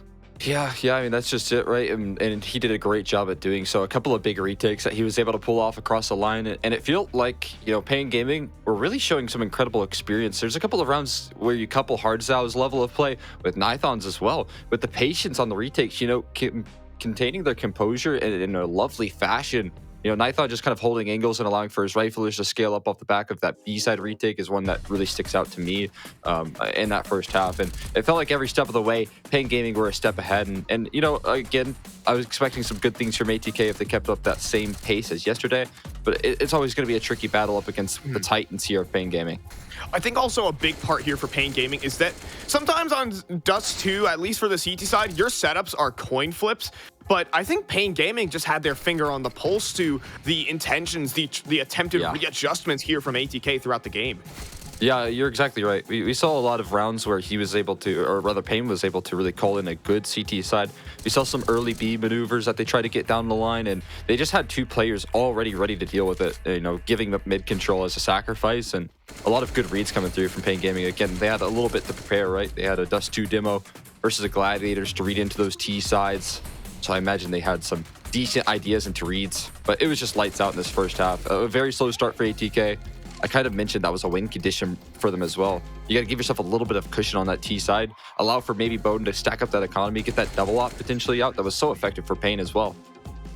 Yeah, I mean, all things considered, an 11-4 half is not necessarily the end of the world, but when things just don't get off the ground on the T side, things could get interesting. Especially, I mean, early on, Biggie Zera was towering over ATK. Yeah. But then once Biggie Zera starts going cold, I think he ended up he started 12-0 and then started 12-7. But then Hard Zao woke up. And then when the retakes were starting to run on through, it was an 8-0 lead for paiN Gaming. And no matter how many cool rounds you put together for ATK, it is already a solid CT side running for paiN Gaming. And ATK, well, they tried. It was only really baiN waking up for this ATK side. Yeah, and even then, you talk about heading into that second half, we really mentioned that it had to have been the out-presence of baiN, lighting things up. He had to have been the player that was going to turn the tides here and allow for that comeback to take place, because, I mean, again, 11-4 is very workable. You know, that's not the end of the world, especially with the, you know, nowadays Dust 2 being more and more CT-sided with the new changes. But, I mean, one reset of that economy, and I feel like paiN Gaming just grabbed control of the game, and that was the real key. Yeah, Hard Zao's closers and Nithon's openers were definitely the way that kept paiN Gaming going throughout this one. And, I mean, translating over to the T side, paiN, okay, they lost a pistol, but even then, they just systematically crushed ATK here. And now we're taking it over to Vertigo right now, Cole. And we have to think just a bit to, can ATK wake up? I'm specifically looking at paiD. He has a nice little 2-piece towards the end, but it wasn't really enough to take ATK over the line. Yeah, I mean, there's a couple of rounds where you saw his level, right? But like you said, it wasn't that same impact, right? And it's hard to match that performance. I believe he ended 29 kills over in his previous Dust 2 match versus the Gladiators. So it's hard to carry that form in a consistent fashion, especially when, you know, the rest of the team is slowing down as well. I mean, it's a much different kill distribution than we saw yesterday, where, I mean, you did have faiD and baiN nearing the 30 marks, and the rest of the team, you know, they were helping out. Even Modem was having a great series in that one.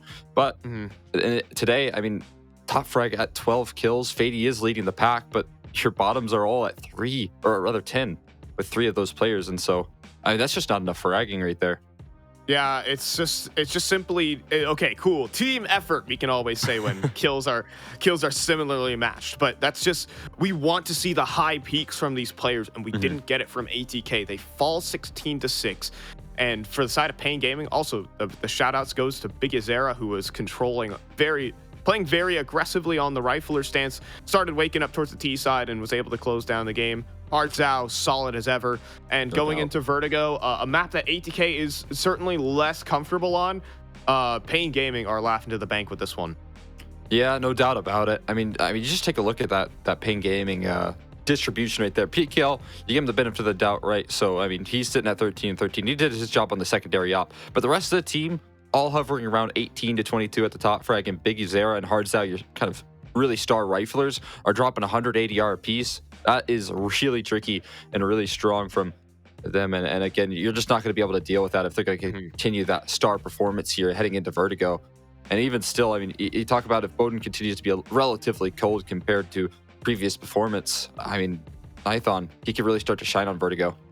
Yeah, and lucky for ATK is that they will have the option to start on Vertigo's CT side. Maybe they can start getting out an AWP for baiN. Maybe they can get mobile. Maybe they can find some, at least some of the momentum that they were missing there on D2. So back to us here, and well, just to kind of let this one marinate. A 16-6 is not what we expected coming out of the gates. Is what I'll leave it at.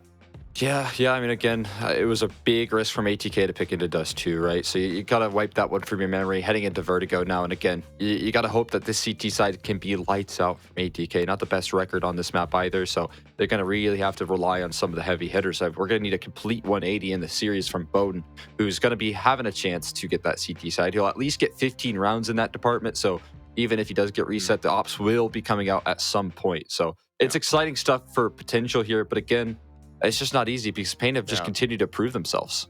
I think on the one front as well for paiN Gaming is that their T sides on Vertigo are super disciplined. They aren't just a caveman run up ramp type deal. They understand how to push and pull a map like Vertigo to catch reaggressions onto its map. They are a very, very patient team. And that's what makes paiN Gaming such a deadly threat to a team who might be inexperienced on Vertigo. They could capitalize. ATK are going to have to try and really, they're going to probably have to roll with the punches a little bit here, if not take the full blow from paiN Gaming. But ATK have to try and find some fluidity. They have to try and work patient nature of a T side. Because paiN Gaming are the type of team to wait for an overpeak, right? To try and catch a player who's trying to be a hero. No one can be a hero versus paiN Gaming is the one thing that I've learned watching this team.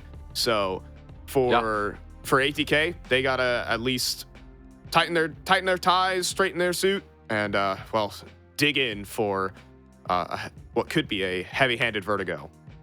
Yeah. I mean, I have to agree with you, right? Because we're going to head into Vertigo. I think you mentioned it really well because we're going to see paiN Gaming try and utilize a lot of that mid control, right? They're really good on the T side at utilizing that part of the map, especially with, this constant A1S spams of that A side of things. So I'm excited to see what paiN can bring forward here. But before we head into Vertigo, we're going to be throwing it to a quick break, and we will be back with Davey and Jackie to cover what could be the last map of the event. Greetings, community.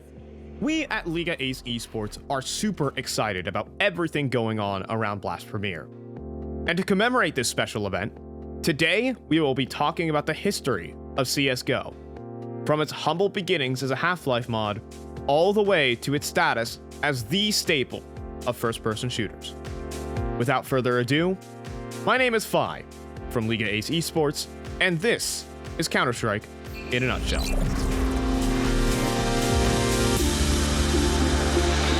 Counter-Strike is, without a doubt, the living history of the modern video game.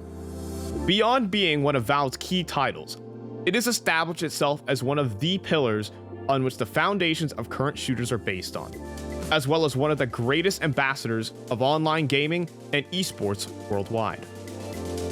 For over 20 years as a title, Counter-Strike has maintained massive popularity, even to this day, shattering new peak player numbers. It's hard to imagine a game that had a bigger impact on the first-person shooter. So what is so special about the Counter-Strike saga to lead the industry 20 years later? To understand all of this, we need to travel back in time to 1999. Back then, the industry was just getting acquainted with some successful FPS games, such as Doom and Quake.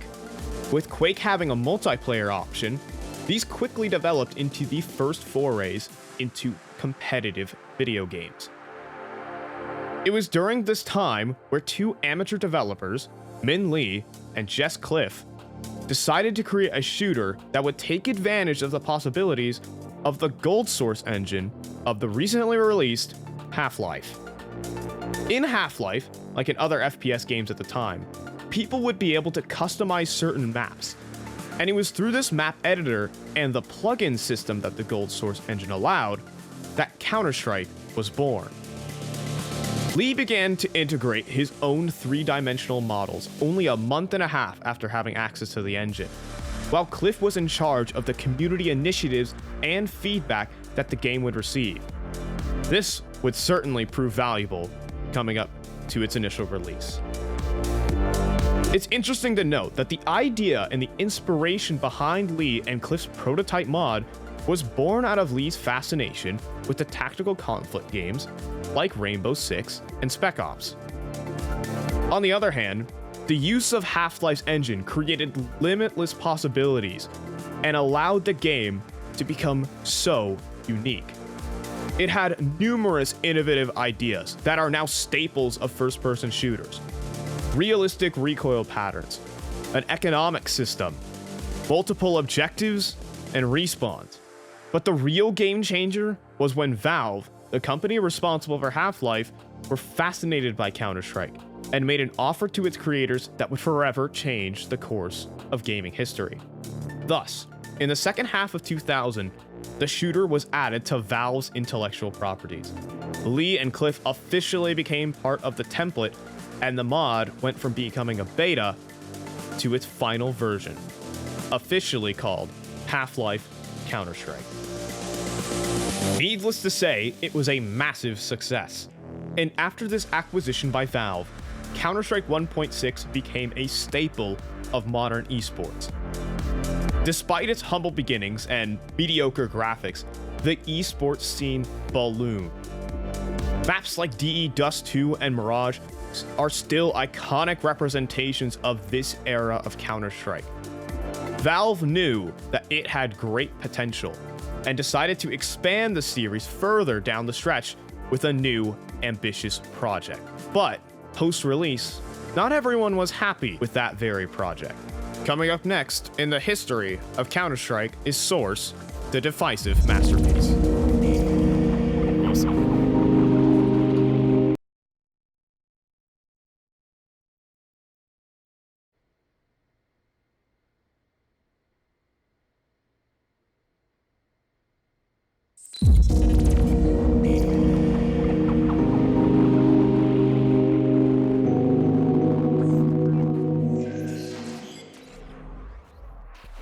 All right, Davey. Here we go, mate. Map 2 of our best of 3 grand final. And this is where it could all come crumbling down for ATK. We're here on Vertigo and paiN Gaming. They want to prove that they're here to stay. They're running straight into a stack, though, towards the A site. 3 players here. 1 behind the sandbags. That'll be fadY. Drop the decoys straight onto his noggin. Ooh, okay. I think what they were trying to do there was listen for a sound cue. If the decoy hit him, then they would have known he was there. Pretty cool. Unfortunately, it missed, so they don't know he's there, so he's going to be in prime position to cause problems as he's going to peek out, finds the first bomb is getting planted, can't connect the second shot, does finally. Landed onto Hard Zao as he was trying to get the bomb planted, missed him with 2 from inside of the site. Nekiz does trade 1 back, but missed him, gets his 3rd. It's a cool idea from paiN. It's where instead of investing in a whole nother Molotov, you could just have the guy that was buying the Molotov smoke buy a decoy as well. And then you throw the decoy behind the sandbags. If you hear the tag from the decoy, you're like, oh, okay, he's sandbag. And then you can throw the molly at him. You also get the second attempt to get the sound cue as well, because obviously once the decoy expires, it blows up. Yeah.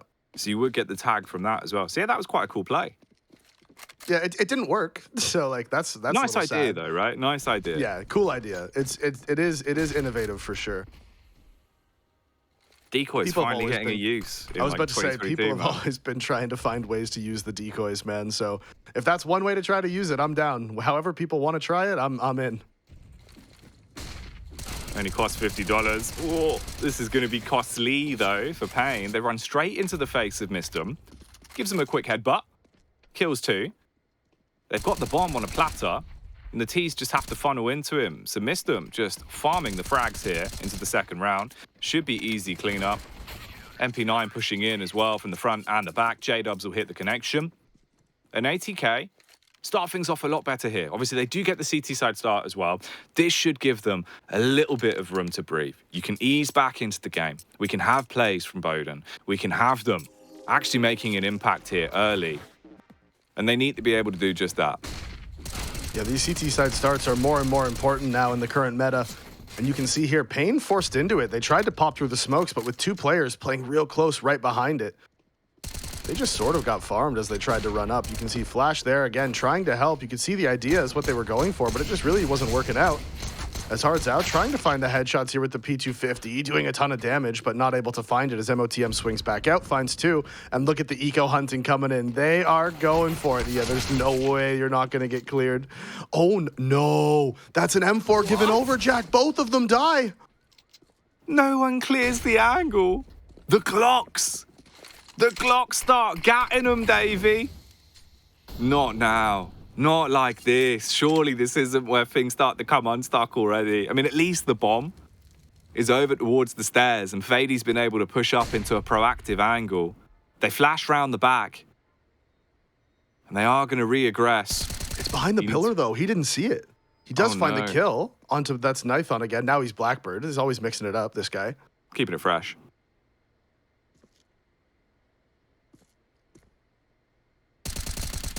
So they are going to go for the boost. Spam comes in from fadY just in the nick of time.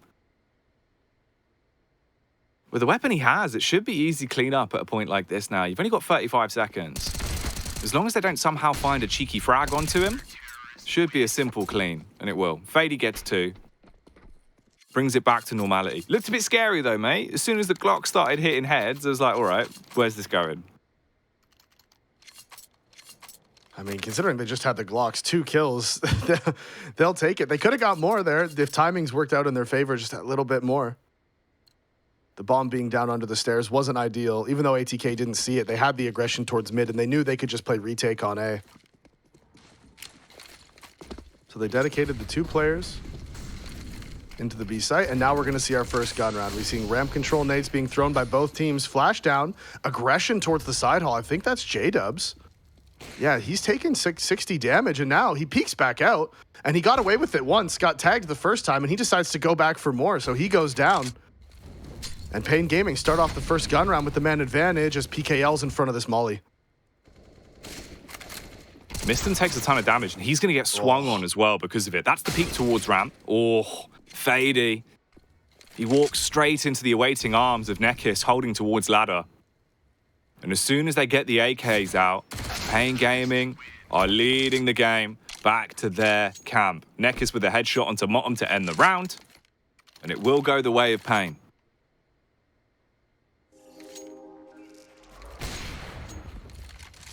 And again, right here, you see Nithon, he actually got that first tag onto J-Dubs, and then he peeks back out a second time and goes down. Looks like there might have been a bit of a team flash, potentially some miscomms. So paiN pick up their first gun round. ATK is going to have a buy into this one. They have the op onto bowden, no kits in the back pocket, and not a ton of utility either. Obviously, money's not great if you lose that first gun round on the CT side. As Nithon's looking for that aggressive pick again, but instead it's PKL finding Mistum going down the ramp. Opening pick again going the way of paiN, and ATK, they want to keep fighting for this ramp control, but so far it's been all paiN Gaming down here. Okay, faiD's in the back line at least. Oh, that's clean. Gets 2 frags, wanted the third, couldn't quite connect onto the third player here of PKL. And now, in terms of the positions the CTs have, if they can cut off the rotate from Nekis, they should be in a good spot to get a grasp on the 5th. Problem is, with him falling, the bomb could be picked back up. You've still got 60 seconds on the timer as well. Oh, bowden. Oh, what a shot. Nekis absolutely ruins him with a headshot on the AK. That is despicable. Leaves him dead. Bank the rights by the toilets, and they go running into the B site. It's just J-Dubs left. All he's got is the MP9, Davey. And it looks like he's pushed through A ramp as well, so he might just be trying to go recover that op. Might be the best play for him at this point as bomb is getting planted. He doesn't have a kit. He does have a smoke, though. And yeah, he's making his way towards the bottom of B, so he is going to go for this one. He doesn't want to save the op. Finds a kit as well. Crucial difference for him in this one. The T's, they're split. Does he spot the player jumping up? No, he jumps up on the corner and he misses the shot. J-Dubs gets it. Nekis can't connect it as he jumps up on the sandbag out of view, so PKL dies in the side of the head, and J-Dubs with the 1 versus 2 secures it for ATK. My, oh my. J-Dubs with a real wonder child play. Hits both of the shots, picks up the pieces, salvages what looked to be an almost unwinnable round for him. After bowden buckled, it felt like that was it. It was all dead and gone. But he fights back. And ATK get a 4th on the CT side to paiN. Unable to link 2 together here. They do have the AWP on Nithon though. They've got cash to work with as well, so the AKs are out in full force once more. A bit of pressure being applied towards middle this time as well. They send the wolf pack there. This is different. Yeah, they're grouped up. They're walking out, and Nithon's looking for the openings with the op. They know that ATK isn't going to be able to afford one, so they're taking the risks. They're just walking around these corners. You can take that gamble when you know the CTs can't afford the op. As we can see 2 CTs playing aggressive there towards the ramp. It's 1 towards the side hall, 1 at the top, just spotting for information. And 3 CTs over here towards B. You have bowden and CT spawn with the AK, and then 2 inside of the site. As the trade comes in, Nekis finds the second onto bowden, and now that's full mid control taken here by the T's. paiN have full control of this round, and they can go wherever they want with this one, and it looks like the bomb is going back towards A, and the double push is coming in from ATK. Who's going to win out on this one? PKL loses it. The MP9 have missed him, coming up huge as it finds that pick onto PKL. That's the headshot, and that's bomb down. ATK has control. Wrestled it back from paiN. A gargantuan play at such a pivotal point. They have utility as well to keep control of this bomb for as long as they please. 2 players there so they can watch the rear towards ramp just in case of the flank from middle. They throw down a further molly. Ooh, knife on. Messes that one up against Motum. And in the blink of an eye, they've swooped in, grabbed the bomb, picked it up from bridge, sprinted into the B site. They're going to get it before the CTs can arrive. So it will have to be the retake for them. They do outnumber them 2-1. They could peek from window as well. Instead, Motum chucks the HE in, then faces, hits one. All on Nekis now, close towards AC. Can he be cool? Woo! Hit the first, looked like he almost tried to pull off the spin as well. It was looking dicey, but he does go down, and ATK pick up their 5th round. And paiN had full control of that one. That double push towards the lower A ramp. If PKL finds that kill onto Mistum, that's round going the way of paiN. They had the flank from middle. They would have been easily been able to run into that A site through mid. But because he goes down, bomb gets dropped. ATK rotates over. It completely splits up paiN. They win their 1 versus 1s. And on the CT side now, ATK running up a bit of a lead. It is 5-1. The bomb plant's going to allow for another buy to come out from paiN. You see full guns, full utility on almost everybody. PKL does have just that smoke, but Nithon has the op in his hand, although hasn't been able to find a ton of impact on the T side of Vertigo. This is one of those maps where finding opening picks is really difficult if the CTs don't just kind of give them to you. There's not a lot of places for you to go and look for openings. Oh, we didn't see him. Ooh. Won't matter. Missed him. Loses out there in the close quarters engagement against PKL. And paiN, since they've had the rifles, they've done a great job of securing control towards ramp, a further frag as well, as J-Dubs will be buckled. And now you've got a 5 versus 3. ATK are going to be so spread thin, Davey. Motum towards the B site, bowden and Fady on deck at A, but there's still so much time. And really, the only time this A play fell apart for paiN. Oh, Spam's going to come in. Doesn't find anybody, no hits found. But as I was saying, the only time that this A take sort of fell apart for paiN was when that flank from Fady came out. There was just nobody looking at it. Just a small mistake. They weren't expecting the aggression. And besides that, this has just worked flawlessly for paiN. Now they're throwing all of these nades.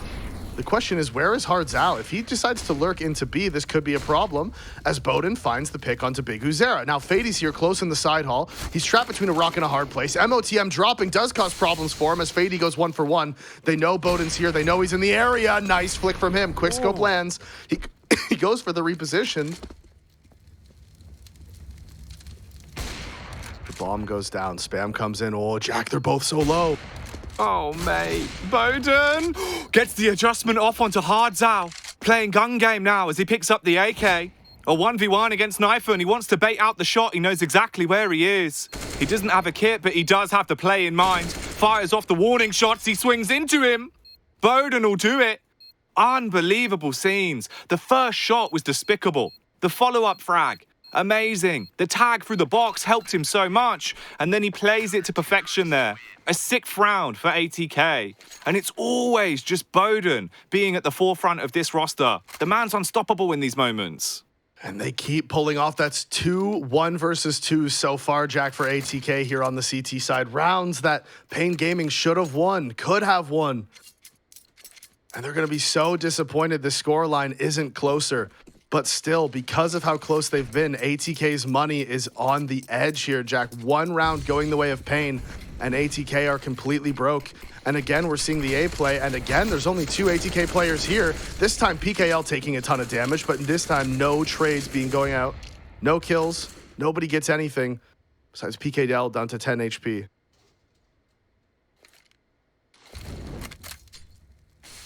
Missed him. He's gone back to the sandbags. But the ramp push is slowly coming. He's playing with support of J-Dubs. Throws out the smoke. And we'll starve off a bit of time from the clock. J-Dubs only has a Molotov as well, and that's all of the utility that his ear towards A. So this could get a bit risky. Bomb's on the back of PKL. He's only on 10 HP.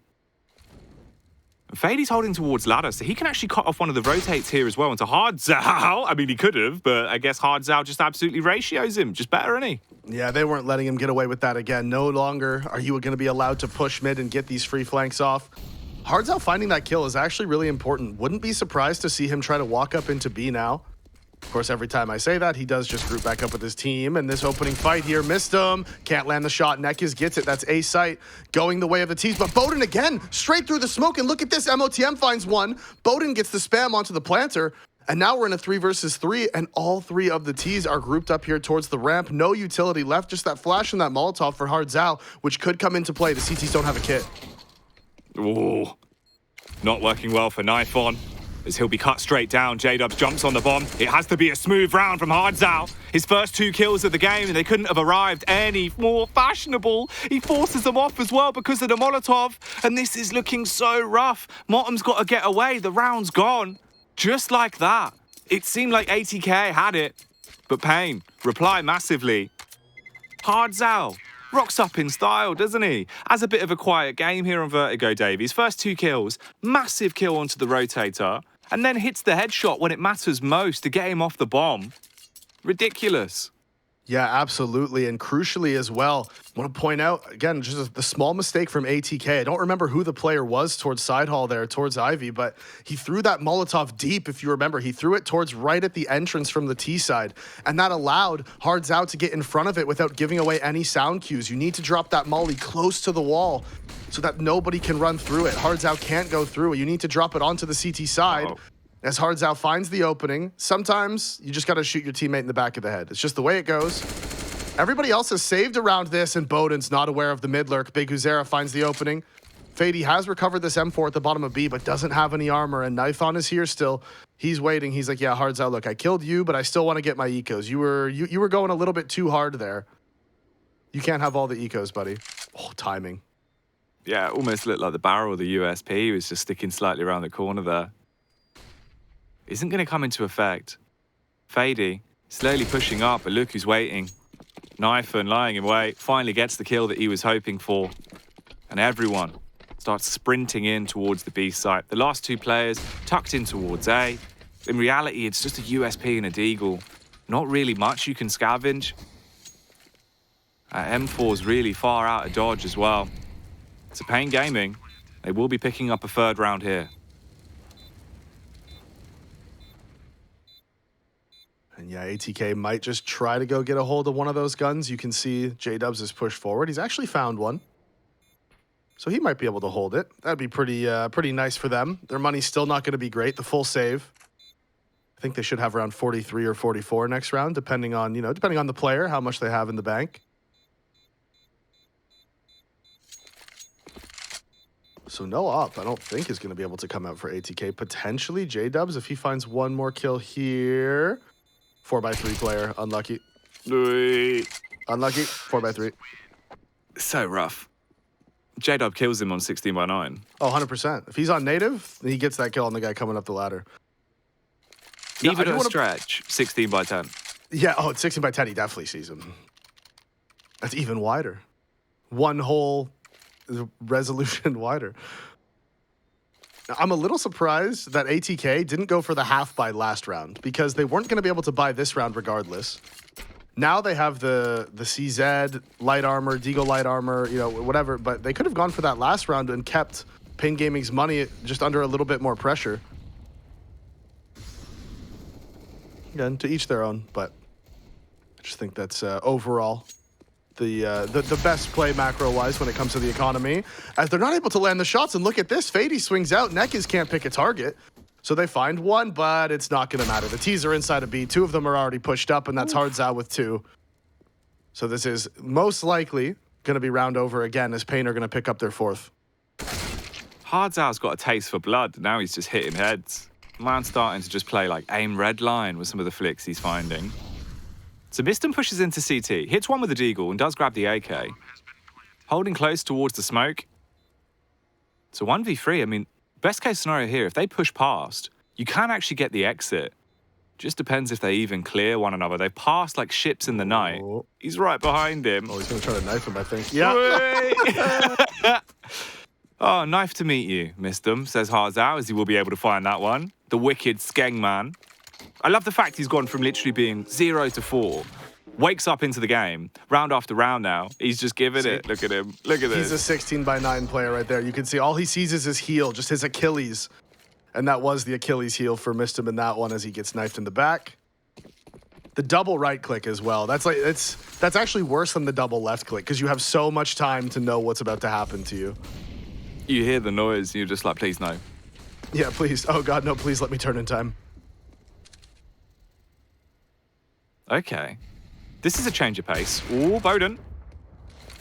He spots the head. He pushed up. He's trying to play behind the sandbags. The nade right on top of him. He's basically headed that one. He's taken 14 HP left. That's all he's got to work with. There is another pick towards middle as well. And that's actually Bomb now in control of the CTs. That's a double kill for faiD. PKL and Neck is trying to take advantage of any sort of opening towards middle, but faiD playing nearby. Ooh, he's looking above the smoke too. He saw that player on the right side. Now his teammates walking up to clear the left, and Nithon misses. It's going to be 2 for faiD. He drops down out of ammo. One more bullet will do the trick. As Big Uzer is close on his right. They're clearing each other, but he thinks he's gone. Big 4K for faiD there, holding down middle, single-handedly finding that double kill onto PKL and Nekiz as they tried to walk out. So ATK back to winning ways, pick up their 7th, shutting down that 3-round win streak that paiN was on. paiN does still have the money to buy, though, so they're not too concerned about it, especially now on the T side. They've already got 4 rounds. String together a few more here going into CT, and they're going to be feeling nice and pretty.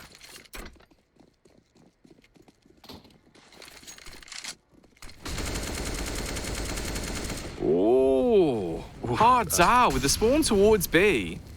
Does it with the AK, gets the shot on the Bowden as well because he's underneath the scope. And now the real scope of the situation starts to show that paiN could be making a hell of a comeback here on their T half. And this is not looking good for the ATK right fans out them. there. He's in the sight. Oh no. It's all gone, man. It's all gone. It's just missed him. He's going to be flanked as well because they've already got around the back. Jeez. Perfect. This has been a big comeback, mate. Yeah, this is nice. That's just so perfect. Harzao finds the opening, catches the timing, sneaks up, gets the second. And off the back of it, they know the CT rotations are going to come in. They can't watch everything. Once they spot faiD inside of B as well, paiN just walks through side hall smoke, walks out middle, catches every single timing they need to catch, and that is what this team can do to you. I'm telling you, it's been like this since the Brazilians have come to NA, man. All of them play this same style. If you leave an opening, if you drop numbers early, they will take advantage of it. They will try to find those timings. As again, faiD finds the opening towards middle onto Nekiz. Man is 16 and 8 right now, Jack. He's been finding these picks and these flanks towards middle so much. J-Dubs just doesn't know his head is visible. Nithon finds the trade back onto the A ramp as they have been winning time and time again. Over on this A bomb site, they found the picks. They've been able to continuously win out on these trades towards A, despite the fact that faiD's been able to find openings at mid. It doesn't matter if your A players are dead all the time.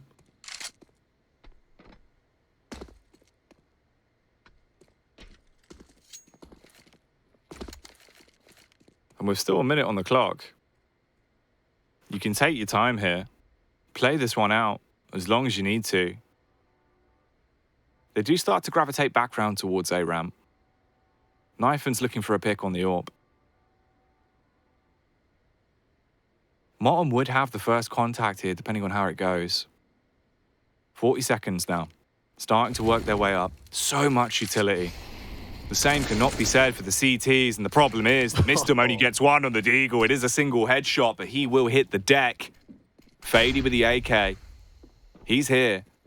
He's waiting to slay. Peeks out. Oh, recoil not aiding him on the second, unfortunately, there, as he will go down to Harzao. It's all on a 1v2. Motum, does he have anything hidden up his sleeve?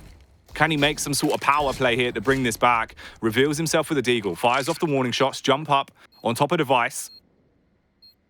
He's looking for a pick. Harzao, suspicious of it, goes for the wide swing, hits the headshot. And 7-6 is now the scoreline here. paiN Gaming could win this half out, mate.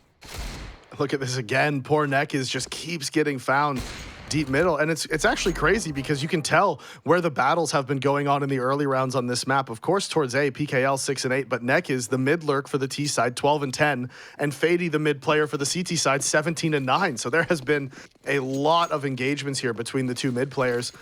Flanks coming out from both of them, fights between them. It's all been going that way as Hardzao finds the opening onto baiN again.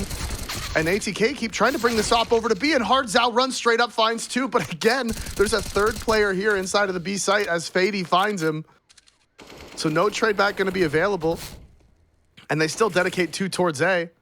And is the lurk out middle coming again? It looks like Nekiz is out, and faiD, he's going aggressive towards the bottom of B, Jack. He's pushed all the way through, and the flank is going to be coming. And again, nobody's looking at it.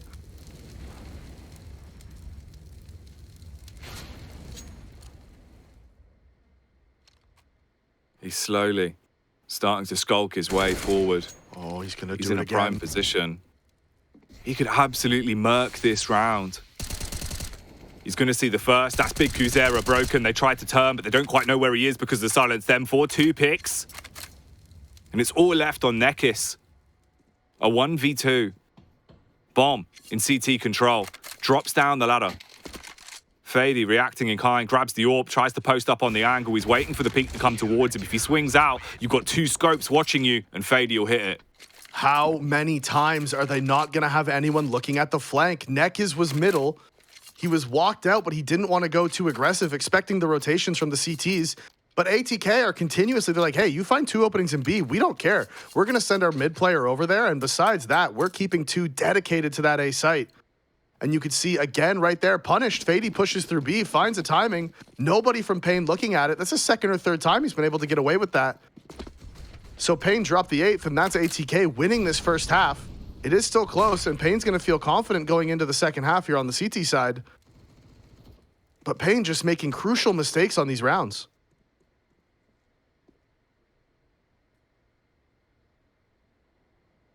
Four players alive for the T side. Missed them again in a proactive position.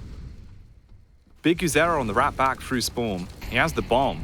So if he's caught, it's also a lot of information, even if he doesn't actually get taken down here.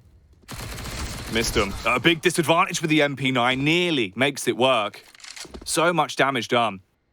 As Big Kuzera is left on just 13 HP. Martin waiting towards the back of B. He is going to see him through the grate as well. And starts to shed their HP. 1 hit point left for Nyphon. But Hardzao, in a cheeky position, has now left ATK in a predicament. Outnumbered. 2 AWPs, 1 M4 versus the 4 players on paiN. Although they're low, it's still the battle of attrition that's going to favor them. They flash into Hardzao, can go full aggro, sprints out towards the site. faiD covers J-Dubs perfectly as he hits that one. 37 seconds left, Davey. And now the T's are a little confused about where to go as faiD finds another one. That's Nyphon trying to walk out middle. And faiD now on 23 kills in this first half, Jack. Nekiz trying to answer back with the walk-up A. His teammate is close in tow, but baiN has gone aggressive towards the side hall, and faiD's rotated over into the elevator. So there's 2 CTs here. Run boost comes in, and it's straight into the waiting arms of faiD as he picks up 2 more, and that is 25 kills on the half for faiD. We were hyping him up on Dust too. We were saying that he's been having some massive games, but he just wasn't displaying it. Now, steps up so much. A gigantic performance. Huge impact. So many multi-kills. So many impact frags. And for a 9-6 half, if he keeps this pace up on the T side, gets some backup from your boy baiN, this could be a hell of a comeback. They could get back into this series. Remember, we still have the decider of Ancient if we need it. If ATK can win here in the grand final and take us to the 3rd map. This pistol round has so much stock to it once again in a game like this.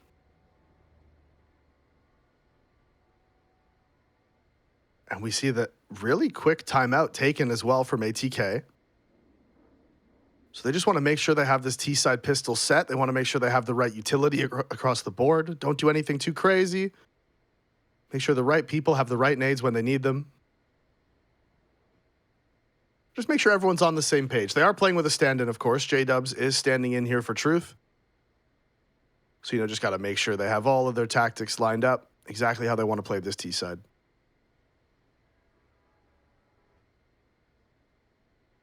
And as we touched on, coming into this, they have to be crisp. Get a 10th. Leave yourself towering over paiN. Get back into the series and start the potential for the reverse sweep. We go into the 15th then. Aggression towards A ramp early. baiN, with the backup of his boys, they start to bombard their way up the ramp. Knifin, he's hiding, tucked in behind sandbags, has support as well from the site. That'll be the aid of PKL. Flashes to clear it. They're trying to weave their way around. No one spotted him. Mirror play of what we had on the first pistol. No. He muscles it up a bit, but he's able to bring it back. Tries swinging in for a little bit more as the bomb's going down. Still alive, still fighting. Absolute commotion ensuing towards the site. And it is still an edge for paiN. A 1-number advantage. 4 versus 3. Bombs planted. You don't have the kit. They do. It's actually on Hards out. Maybe there is room to breathe here as they start sprinting up. Missed them. He's going to swing round. Can't quite hit the connection. Big Guzera finally breaks baiN, and they've already defused the bomb. Nothing that can be done here from ATK. Such a weird pistol round. Basically the mirror of what we had going into this game. Problem is, just couldn't get rid of him. Nathon missed like 8 shots, and then right at the end lands the 2 headshots. Almost got the 3rd as well. And Nathon was actually the one with the smoke, just in case they mollied him off. But Hardzao had bought the kit and then dropped him the smoke. But the bomb, it wasn't even planted for the ramp, Jack. They planted so far off to the left that the ramp players couldn't see it. So the only place you could play the post plant from was actually side hall. And that player couldn't go aggressive, couldn't peek out, and so that caused all these problems. As now J-Dubs with the Deagle light armor, he finds the opening. Looking for a second. Nathon does trade it back, but some damage is taken onto baiN. Nathon takes some as well, but PKL, the king of the A-ramp last half, is here to assert his dominance again on the CT side. But look at this timing. Oh, so unlucky. Oh, Dow. Straight into the action. From having such a slow start to this game, he's now on 18 frags. Trying to match the performance that paiD's been pulling out here with his 25 kills. And leading by example now on the CT side. So 9-8, paiN pick up the pistol. They get the conversion as well. If they get this next round, we're all tied up 9-9, and then paiN have their whole CTR ahead of them. This is looking worrying. What do we see from ATK? Early on, trying to get a bit of a control towards mid.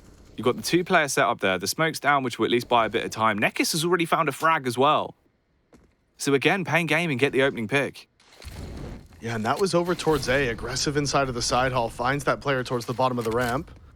We can see the play is out middle, though. baiN is swinging far, and there's no CTs here to contest him. There's no CTs here to watch it. Rotations are coming, but he's got all the way out under window as now the play up the B stairs is coming. Famas isn't able to land. Counter smoke to deny that Molotov. And baiN loses out on his fight towards mid, and that's just going to slow everything down. He was the crux point in this round.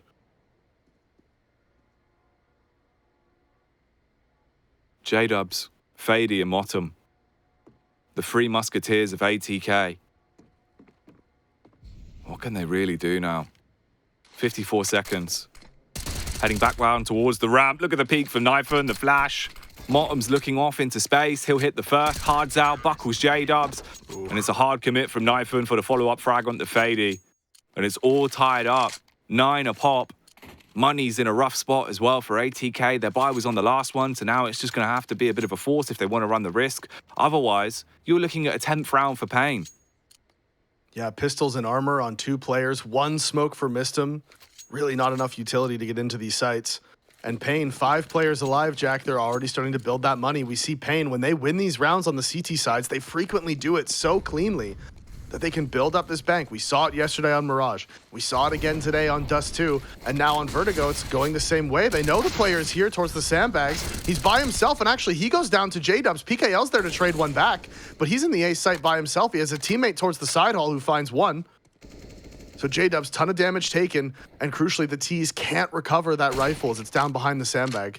And what a shot from Nekis. See ya later, MOTM. That was gross. Oof. Grotesque CS on display from paiN Gaming with the shots they're starting to hit. Missed them as well on their close angle. Was hoping that he'd win out on that fight, but no. Not tonight. The only delight is going the way of paiN. They're living their movie. The start of this second half has worked wonders for them. 4 rounds back to back. But ATK, they have their one set piece that they need. Bodenmaster on the orb. He needs to come out swinging here. Take the gloves off, hit him with a brass knuckles. 7 frags to his name. Let's see if he can improve on that as the early push comes out towards ramp. He'll lead the charge and be looking for the opening pick. Meanwhile, Hardzau's already aggro towards B.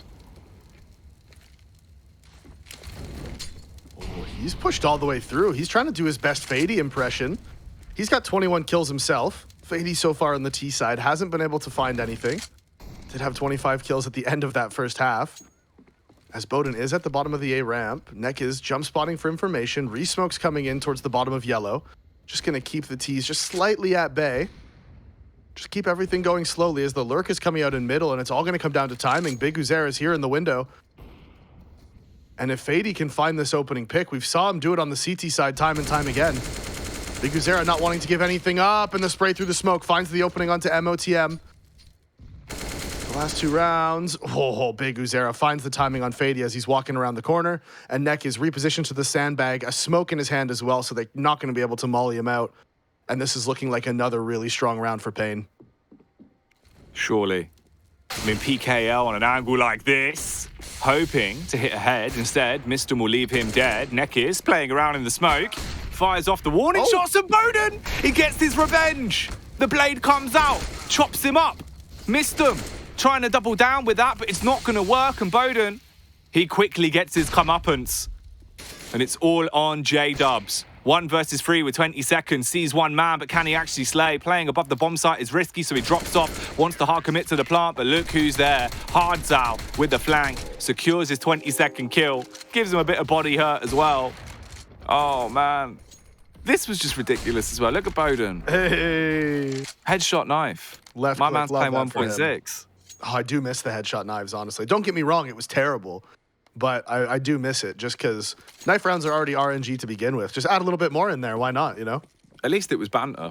Oh, yeah, I know it was funny. Like when you would get like 3 knife headshots on a knife round and you would just win it because of that. And then you get to start CT side on train or something. And you're like, yeah, it sucks for you guys, doesn't it? Ooh. Hardzau's really turned it on. He's been absolutely giving it. In for a relatively clean round as well because J-Dub, although he grabs that M4, he's only on 3 HP, so if PKO wants to go for a bit of a play here, it should be an easy 1 bullet. Doesn't actually get him. Yeah, he's come off the plant. Was he didn't 1 even get the HP? extra money. I wasn't paying attention. Oh, 3. Okay, then yeah, then he would have been able to plant. Then the molly would have killed him. I had the players mixed up. I thought Boden was the one planting, and I was like, Boden, you need that bomb plant just a little bit, buddy. But no, if it was J-Dubs, then yeah, he would have just died trying to plant. So never mind. I take it back.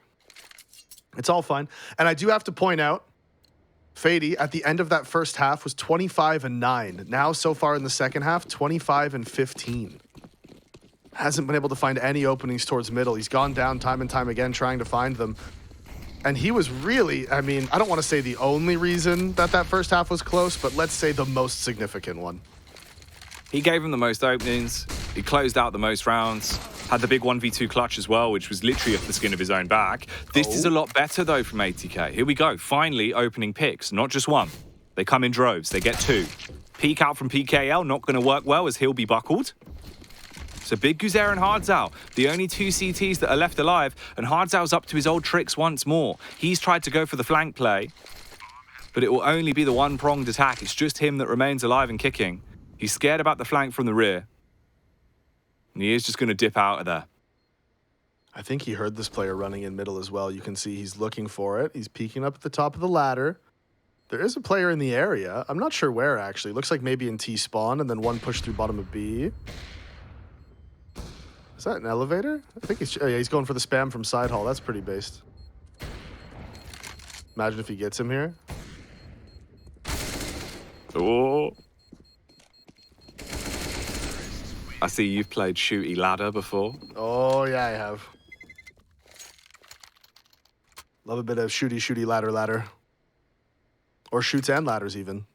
True. Snakes and ladders, if you're from England. Yeah, I don't know if it's called shoots and ladders here either. It just worked. I think it is in America, as far as I know. Ladders. I don't see, I remember Snakes and Ladders. Yeah, Snakes and Ladders was always like the British version because, you know, Yeah. snakes are quite slippery. Which is actually a Okay, misconception because they're very scaly. They're not actually slippery at all. No, Nice it's line. true. That's a good point. Snakes are not slippery. You ever held a snake before? Like a big one? I have, yeah. It coiled back up my finger. Very strong. Incredibly strong yeah. vertebrae. Ooh. Good backbone on Hardzal, though. He's bumping and weaving like a snake. He's in a prime position to get a very deadly bite off as well with this AWP as the peak comes out. Look at the flick. Fady, see you later. Through the smoke as well. Knife'n, he's able to secure 2 picks, and it's all on Motum. His position's been compromised. They know exactly where he is. Hardzal's ready for it. As soon as he peeks, it should be a simple shot, but no. Motum, he's got more to say. He's not done yet. Slays the first, but Nekis is in the back line, watching towards elevators, and cuts off the rotate through CT to secure the 13th for paiN. Huge flick from Hardzal while blind as well. You can see he just got unblind that tiny little bit, saw the bullets coming his way, flicks over and lands it. He drops there. That's potentially round over. That's B site conceded. Nithon was there to help. And, you know, strangely enough, Jack, on the CT side here on Vertigo, Hardzal is the one who's doing the primary opping, and Nithon's just on the M4. Whether he's just not feeling the op right now or whether this is a tactical choice, is curious to see as Hardzal finds the opening onto Bowden. Time and time again, just like last half, Jack, it's just the flip side of the coin. Hardzal finds 2 openings towards the bottom of B. Where's the cones? Warning you that there is slippery floors towards B because everyone's absolutely buckled. He's just ruined them with the AWP. One by one, the entire T-side team is left dead on the ground. And it's just missed them. He's got to do something gargantuan here, and there's not really a chance for it. Knife'n spots him. That's the shot. That's the kill. That's the 14th. paiN Gaming, 1 round away from match point and championship point here. 2 rounds away from securing their spot at the Blast Premier Spring Showdown 2022 for North America. So much riding on this. ATK, the performance they had from Fady, the rounds they racked up on the first half, it looked like they were ready to contend. It looked like they were ready to push us, potentially to that 3rd map of Ancient. Now they're staring death in the face, and they have to clap back. And here in the second half for Hardzal, we're seeing the second side of that coin. In the first half, it was all about heads as he pushed through that bottom of B and continuously found the headshots onto ATK. In the second half, we're on the tail side, Jack, as ATK going running away with their tails between their legs as the op from Hardzal finds all the kills towards the bottom of B. And 14-10, ATK does have 1 more buy in them.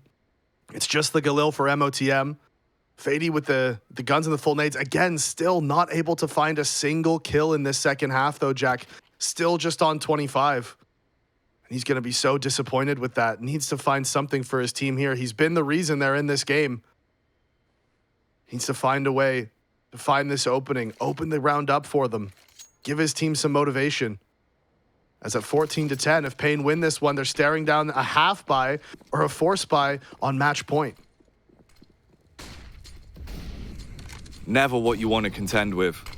It's such an important point in the game. So ATK, they're the masters of their own destiny. They can change this fate. Bowden, he's looking for a face through the smoke. Hungering for a potential pick here. As soon as it starts to dissipate, we'll see if he can pull off the flick. Right now, it's tight. They're pushing up as well. They're coming right towards him. If he's scoped in, it should be an easy kill for Nithon. And that's the AWP dropped. That's Bowden, your big star player that creates space, already snuffed out. And the boost towards middle gives the information away. And now the double boost, they know exactly where all 3 CTs are. They knew there was 2 towards middle. Now they know there was 2 towards B. With that push into A, paiN have all the map control they could ever want. Jack and Hardzal finds Fady trying to push up. And I don't know what ATK is going to be able to do to prevent paiN Gaming from sending us to match point here. As Nekis is here, he's watching the window. He has to watch 2 positions. Timing comes in again, and J-Dubs does go down. Nekis finds the kill, and it's only MOTM remaining. He's at the bottom of the B stairs. They know he's there. Flash comes in. They haven't been able to find him yet. He doesn't have any utility left, Jack, and they are collapsing on him. He's about to be very, very sad, as MOTM more like super, super dead.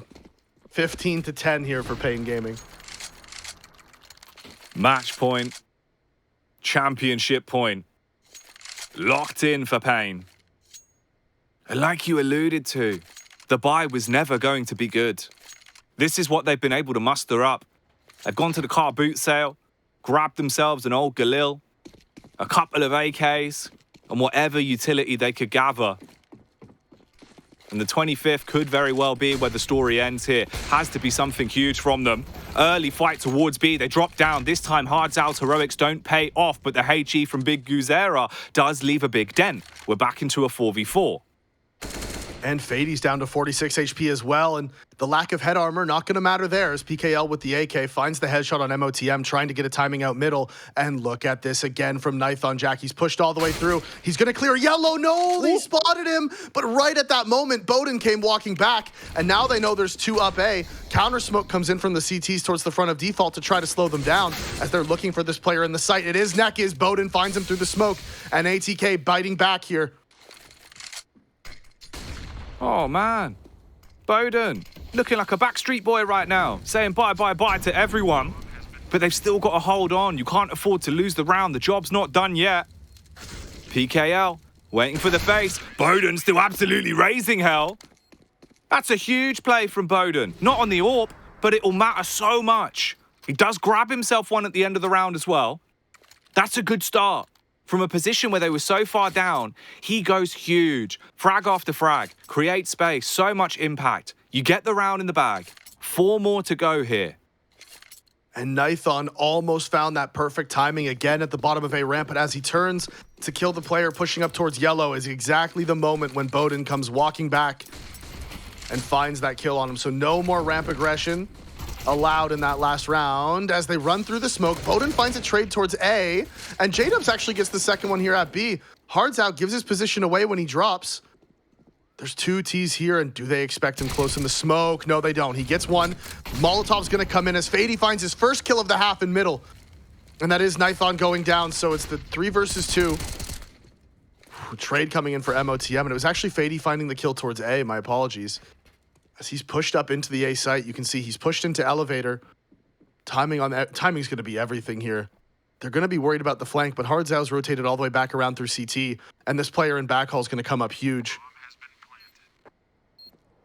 bowden, so much impact previously. Can he do it again with the AWP?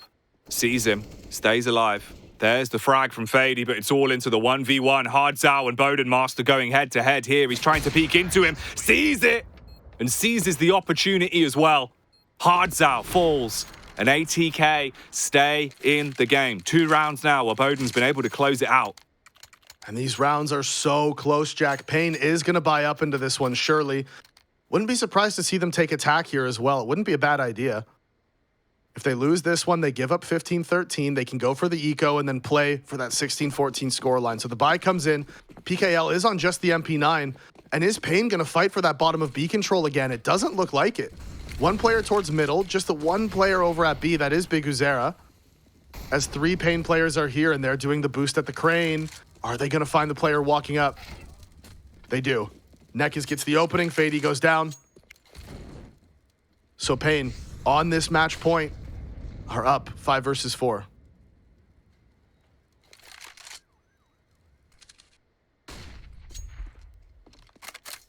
Guzera backing off, playing with his teammate here.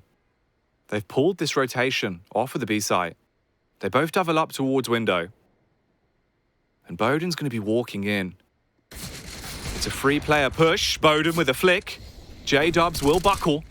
And it's into the 3 versus 4. Hardzau behind the AC, trying to remain cool in a situation like this, but missed him. He's turning up the heat. A gigantic play, man. 2 frags with the AK. That's huge. That's saved them the round. That's kept them in it, and that puts them on 13. This is unbelievable. The timings for paiN are so unlucky. The second he turns around again, he's about to have a free kill on the player coming through window, but missed him. Rushing up to the generator, finds both. Not only the second player inside of the site, but the rotator and CT as well. And ATK, they are battling back. They've gotten real lucky with some of these timings, but it doesn't matter. You take advantage of those. You got to hit your shots. As Nython misses a crucial one, peeks around the corner, and that's the op down. So they're not even going to have that into the next round. PKL has the AK, but the op not going to be available for them.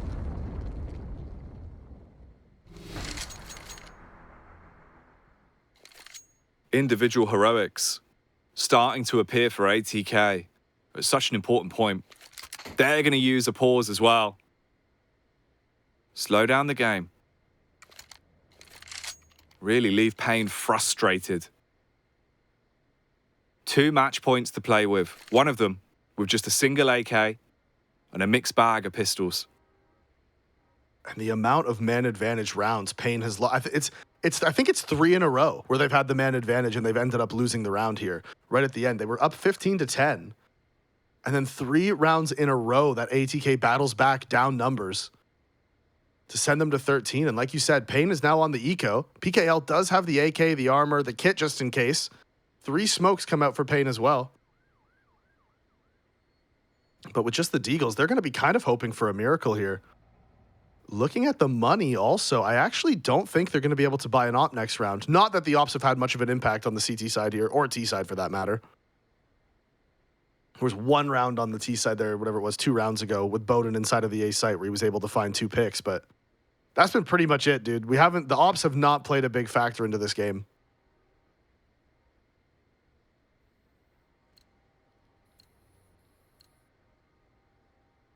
Well then, 15-13.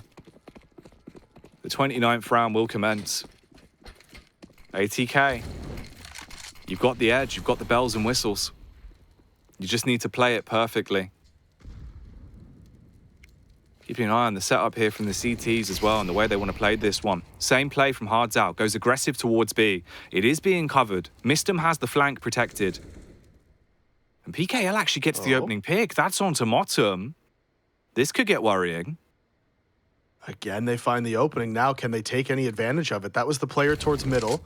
We have one here at the bottom of B. That is Mistum. Throws that Molotov out towards the box, but he doesn't actually clear the corner. So the information is being called over by Hards Out. Like, hey, guys, they molly bottom B, but they're not actually clearing it. You can see the reaction, the triple push into middle. They see nothing. 2 players are going to go on the flank as PKL is going to rotate over with the AK towards A.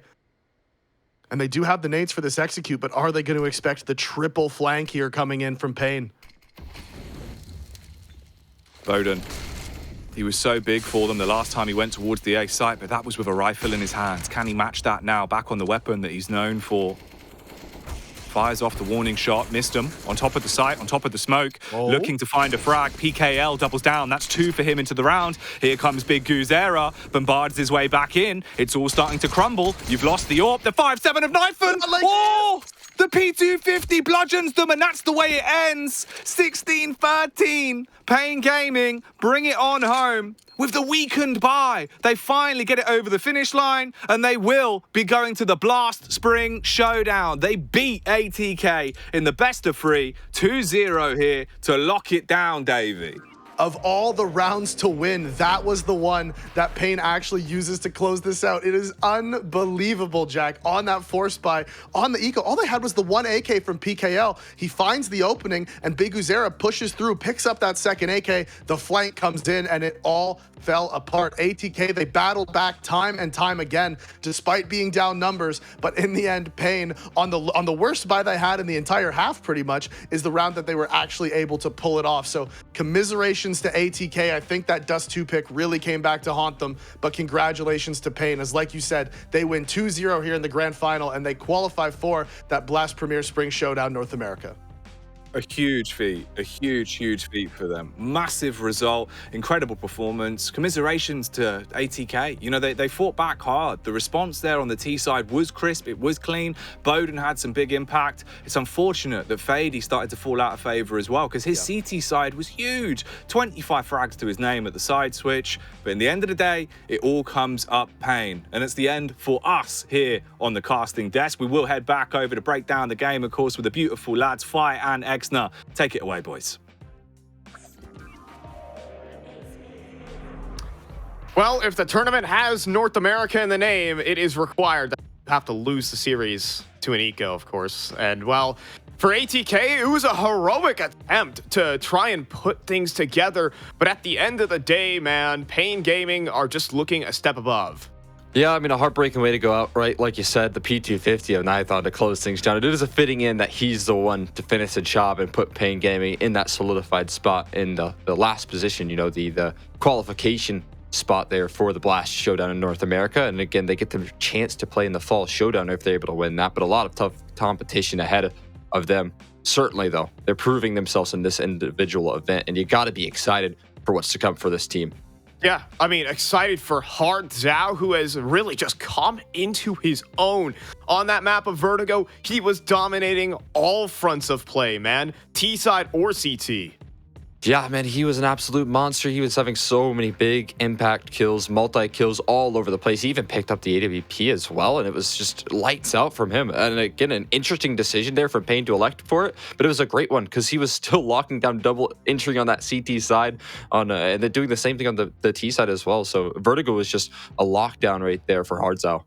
Yeah, I mean, a massive, an up-and-coming star for this paiN Gaming lineup. Hard Zhao was it. But the thing is, to start this game off, it was faiD on this CT side, Cole. And just give me the rundown. 25 kills in a single half. That is honestly something historic.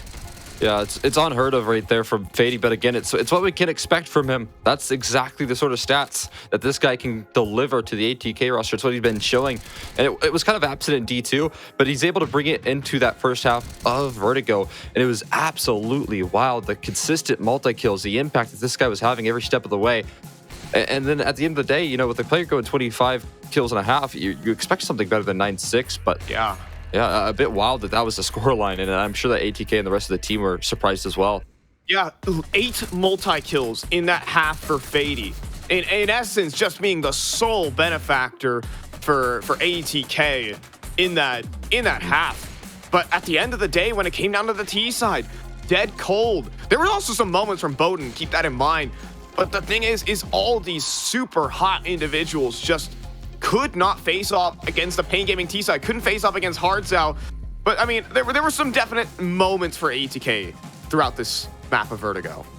Yeah, they definitely showed some promising signs again. You know, I imagine if they would have gotten a better map pick potentially than D2, they would have been looking slightly better, but that opening map just didn't work out in favor of them at the end of the day. So it's a bit rough right there, right? I mean, they really tried to pull that one back. They were so close to closing out the comeback right there, all just to fall short.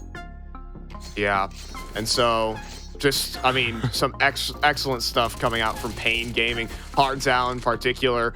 I mean, faiD put up a monster half to 120 ADR, 25 kills, but just simply wasn't enough. I mean, he had a counterpart on his opposing team, and Hard Zhao was being the on both sides is the big thing. He wasn't just a one-trick pony. He wasn't just a CT side wizard. He was doing it on T side too, man. And I think that was the huge difference between paiN and ATK. And also, just to mention, it's just his teammates as well were just also holding their own as well. Yeah. I mean, it was a real team effort here again, and it kind of has to be if you want to close things down. I mean, this is a little bit of deja vu coming in from Hard Zhao, right? Where he's just finding double opener after double opener. But a wild scoreline. And I guess we could talk a little bit about faiD. He had a lot of impact in that first half. Didn't really bring it through in that second half. But, I mean, again, you know, you did have some other pieces of the puzzle stepping up to the plate. But at the end of the day, it wasn't quite enough. Right. You know, and I mean, for ATK, a win here would have really cemented themselves to say, yes, we have hit the next level of competition. But I don't think it was just meant to be today. paiN Gaming are looking like a threat. I think they started off this season, Cole, looking a bit shaky against some of the North American opposition they were playing against. Nithon wasn't quite gelling as well as they could have, but coming into this event, this is a statement event for paiN Gaming to show them that, yeah, we're still here to play. We are still a team in this tournament, in this series, in this season, and in the region. Right. I mean, you're going to be heading into an RMR in the future as well, which you want to be coming in good form and in confidence. And you couple that with the fact that they're getting more and more experience with Nithon. They get an event win under their belt as well. And get a chance to play some of the teams that are going to be in the RMR later down the line. And you got a lot going for paiN right now heading into what is a crucial period for them to really succeed. And starting off with this victory, a qualification spot in the North American Blast Showdown, is going to be huge for them. It is a huge boost for paiN Gaming, who a group of young Brazilian players, the next generation of them. And so let's take a look at our predictions. Of course, Cole, you had some faith in ATK to start off today. And I mean, for good reason. There were some elements there, but they couldn't all be materialized at once. And look at me go. All right, I get my 1 point, Cole, but generally speaking, I am your predictions champion. So listen to me. I have the most credibility out of everyone here. That's for sure. Yeah. The question is, do you have an IM win under your belt? I don't know if that's the case, but nonetheless. I'll go and farm them. Let me at them, boy. Let me at them. Oh, man. But, man, what an event we got here. What a statement event to kind of take a look here at what the North American sub-top has been up to and see how we've improved. Because generally speaking, we got, just starting off from day one, it was just such a competitive event. The teams were, at least just on paper and in some of the matches as well, neck and neck. We even got some good looks out of some of our underdog teams, like Valkyrie in the mix, Cole. And looking through the entire thing, I mean, just for the region, as just zooming out, it doesn't look all bad for us as a North American region. Oh, no, it was a great showing from many of the teams here. A lot of stand-ins in the mix as well. So, I mean, you got to give credit. J-Dub's able to make it into the grand final, standing in for this team as well. I mean, ATK, you kind of give them the benefit of the doubt dealing with that. And maybe that did play into their vetoes as well. But, I mean, nonetheless, exciting showcase right there from paiN Gaming as they just continue to improve and continue to show that, yeah, we've lost one of our star players. We lost Safe, but we're going to recover and we're going to bounce back just fine. Yeah, and bouncing back are paiN Gaming, and that's going to do it here at the Liga Ace Masters. paiN Gaming walk away with a spot at the Blast Premier Showdown North America. And for the rest of North America, they got to onlook, they got to compete. We got some heavy hitters in there. But on behalf of myself and my co-commentator and Cole McHenry, and a quick shout out to all our sponsors, of course, and Ford Loco and EPOS, as well as Blast for bringing us on. Thank you guys so much for watching, and we hope to see you on another Blast broadcast sometime in the near future. So once again, on behalf of Liga Ace, myself, Cole McHenry, have a great rest of your evening, afternoon, who knows, maybe it's morning where you're at. Either way, we will see you in the future.